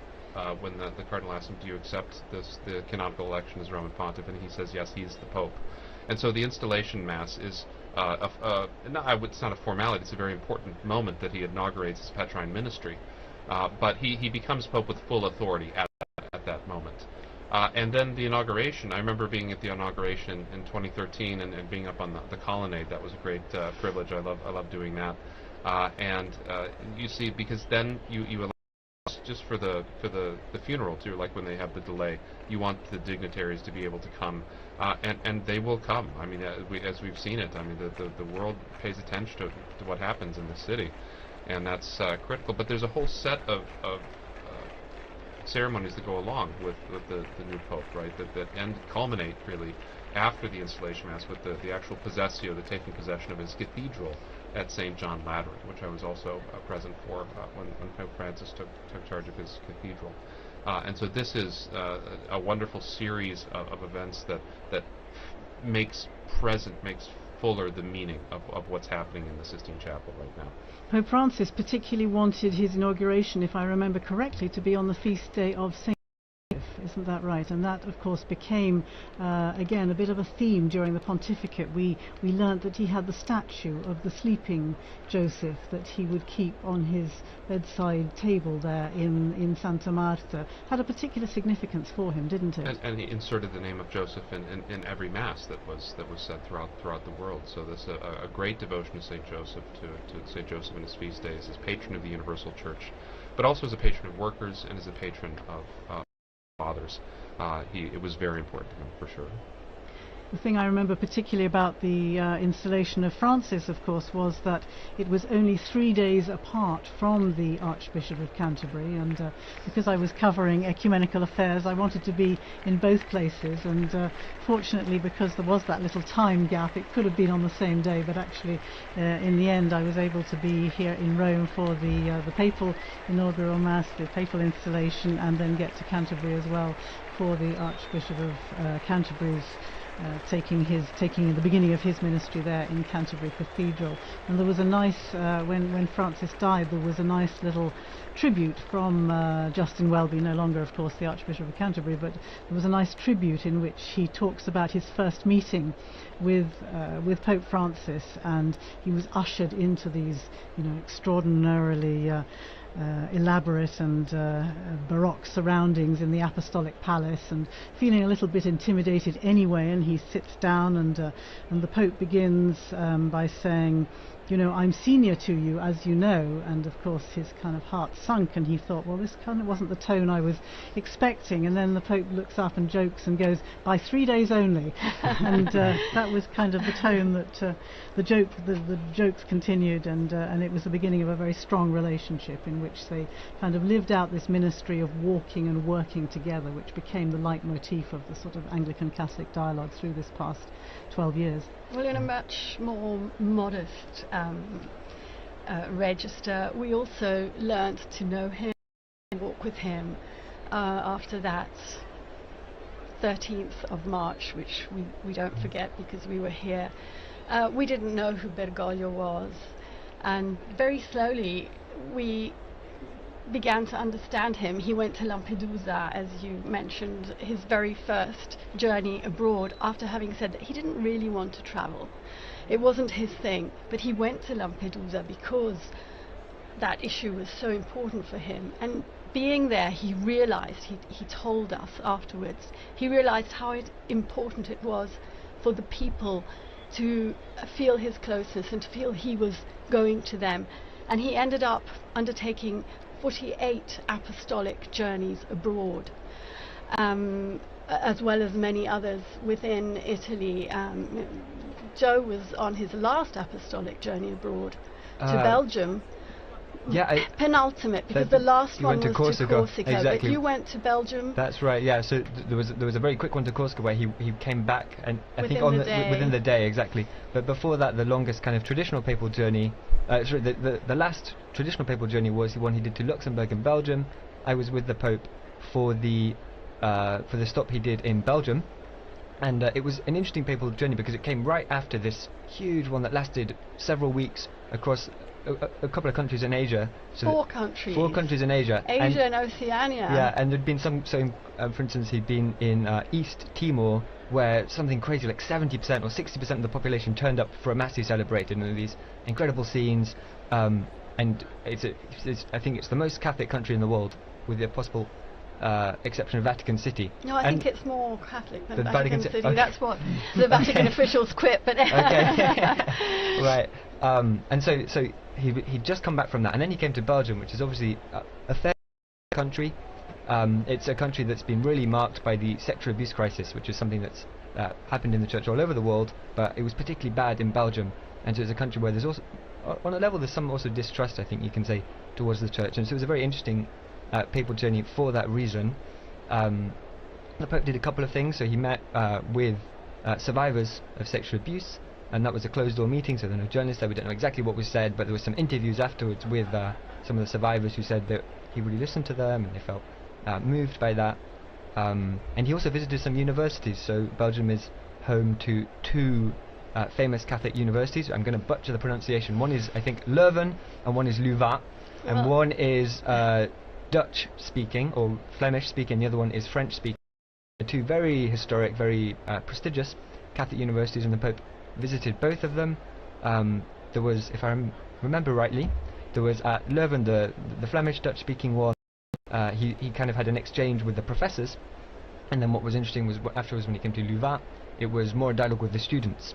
But on both kind of occasions, he was doing what we really came to expect from Pope Francis, which was this dialogue, kind of talking to people, even people who disagreed with him. I remember there was some when the students were talking to him, as well as they agreed with a lot of what he said, and then they were pointing out some points where they disagreed, and that was really typical of Pope Francis as well, this desire to talk to people, even people that didn't agree with him. Absolutely. And so it was kind of it was a classic Francis trip in that way. I was speaking to the international director of the Jesuit Refugee Service just slightly after his death, and he said very much what you have been saying. He would sit down and enter into dialogue with the person he had before him, and it was never a problem to disagree or to listen to a differing perspective. In fact, he was interested in doing exactly that. Yeah. Certainly the fact of his meeting with Jesuits wherever he travelled in any of the journeys around the world became a particular hallmark, didn't it, of these trips, and I think a particularly important moment for the Jesuit community throughout the world. I'm wondering, Don, if you can tell us anything about the frequencies of popes belonging to particular orders as opposed to those who don't. I mean, it's not terribly common. We remember it was almost a shock when Jorge Bergoglio was a Jesuit, right? It was kind of popularly thought that a Jesuit would never become pope, so that was very shocking. There have been several popes from religious orders. From the Franciscans and Dominicans, each have a handful of popes. None since the 18th century, late 18th century. There have been some monk popes, particularly during the period of the monastic revival in the 11th century.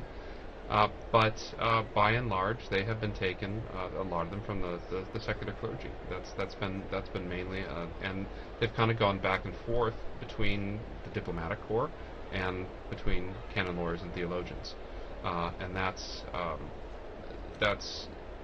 been pretty much the case. There hasn't been too much of a, while there is always, I would say, about 50% of representation in the College of Cardinals come from religious orders. They do not often get elected to the papacy. I don't think it's any particular animus against. It maybe historically have been against Jesuits, but that's not. But and I'm talking back from the very foundation of the order. But it's really something that the person has to fit the job too. And very often religious orders are focused on a ministry. They're focused on a particular specialty.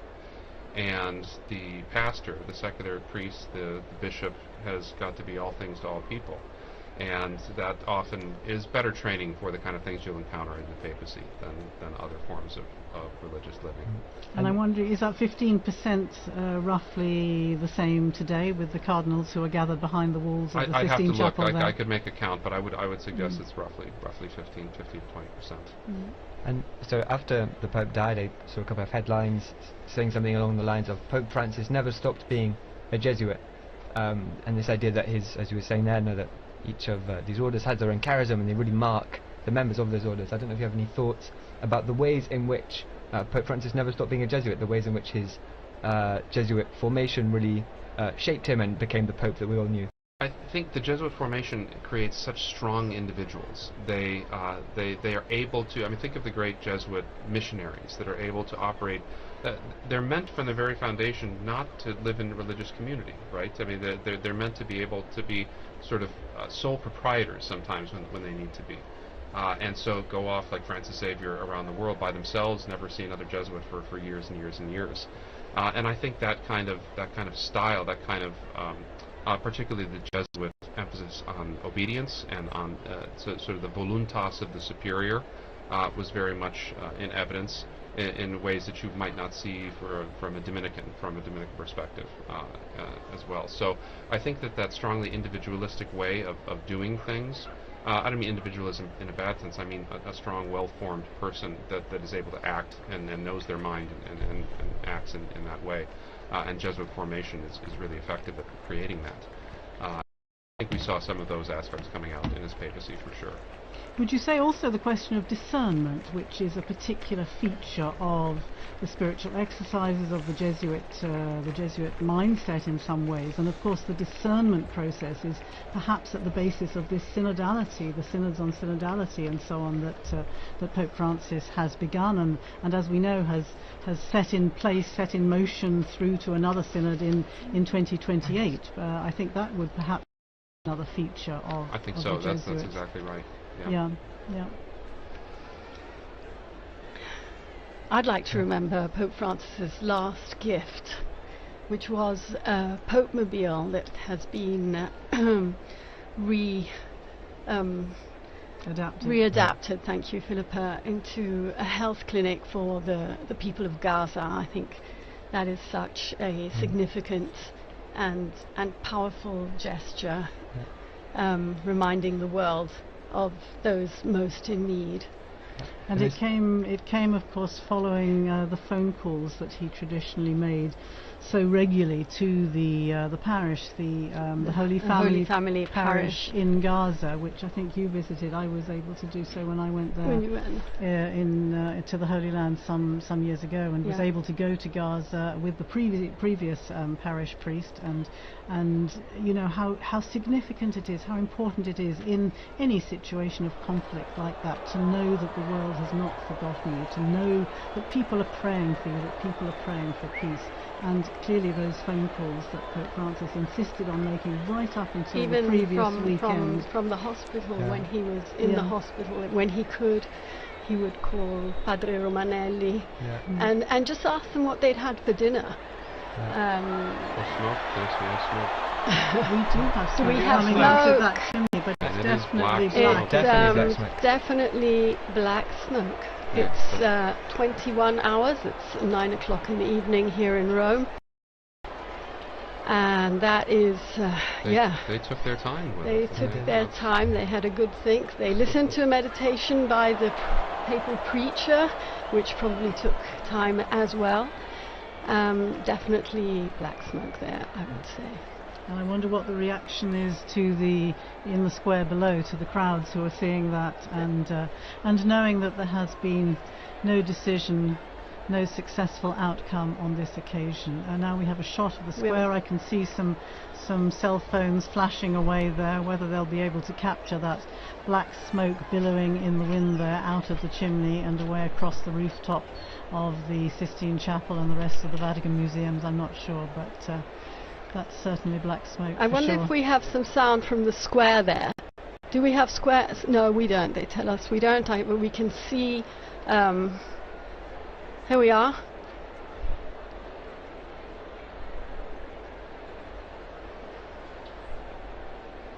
Well, The noise they've of made the sure crowd. of it at least. That's good. They've Oh, got wow. a good bit of it. Yes, a good crowd in the square. And you can see, of course, those giant screens set up so Right. that even if you can't actually see from where you're standing, Which it looks difficult to see from it that. does. Yeah, and in fact, I remember that from past And as you were years. saying, it's At dark. nighttime, yes, Yes. it becomes difficult. Okay. Okay. Well, that is again. I never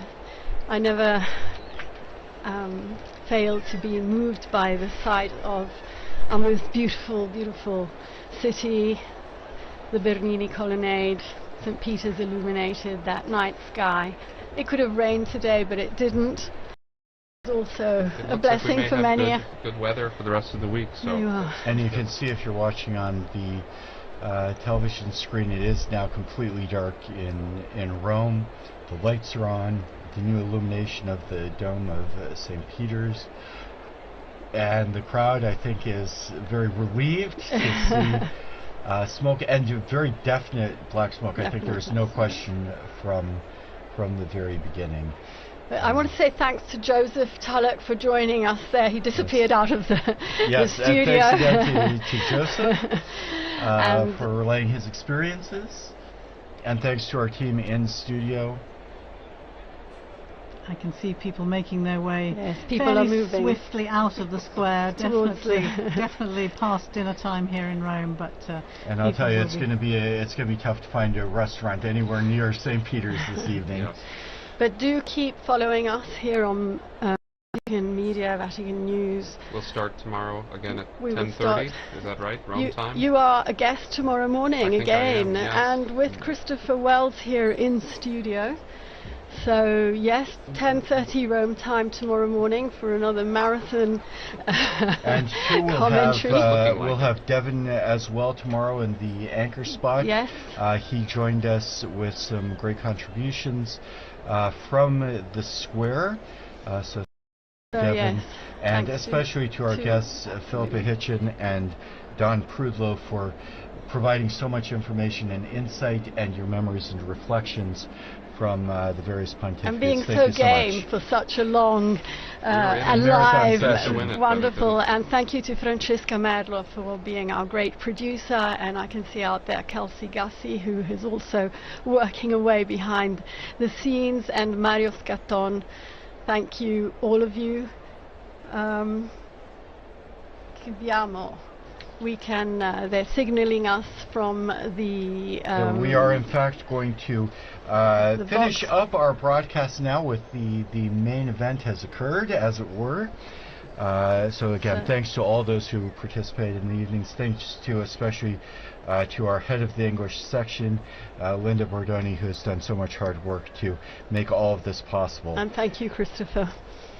And as we do close up our broadcast, I would like to thank all of our broadcast partners as well, including EWTN-TV, Catholic Faith Network in America, Shalom World Television Network USA, Atmadarshan TV, Catholic TV, Mata TV India, and UCTV, Uganda Catholic Television. Also our radio partners, Luminous Radio and Radio Katipunan in the Philippines.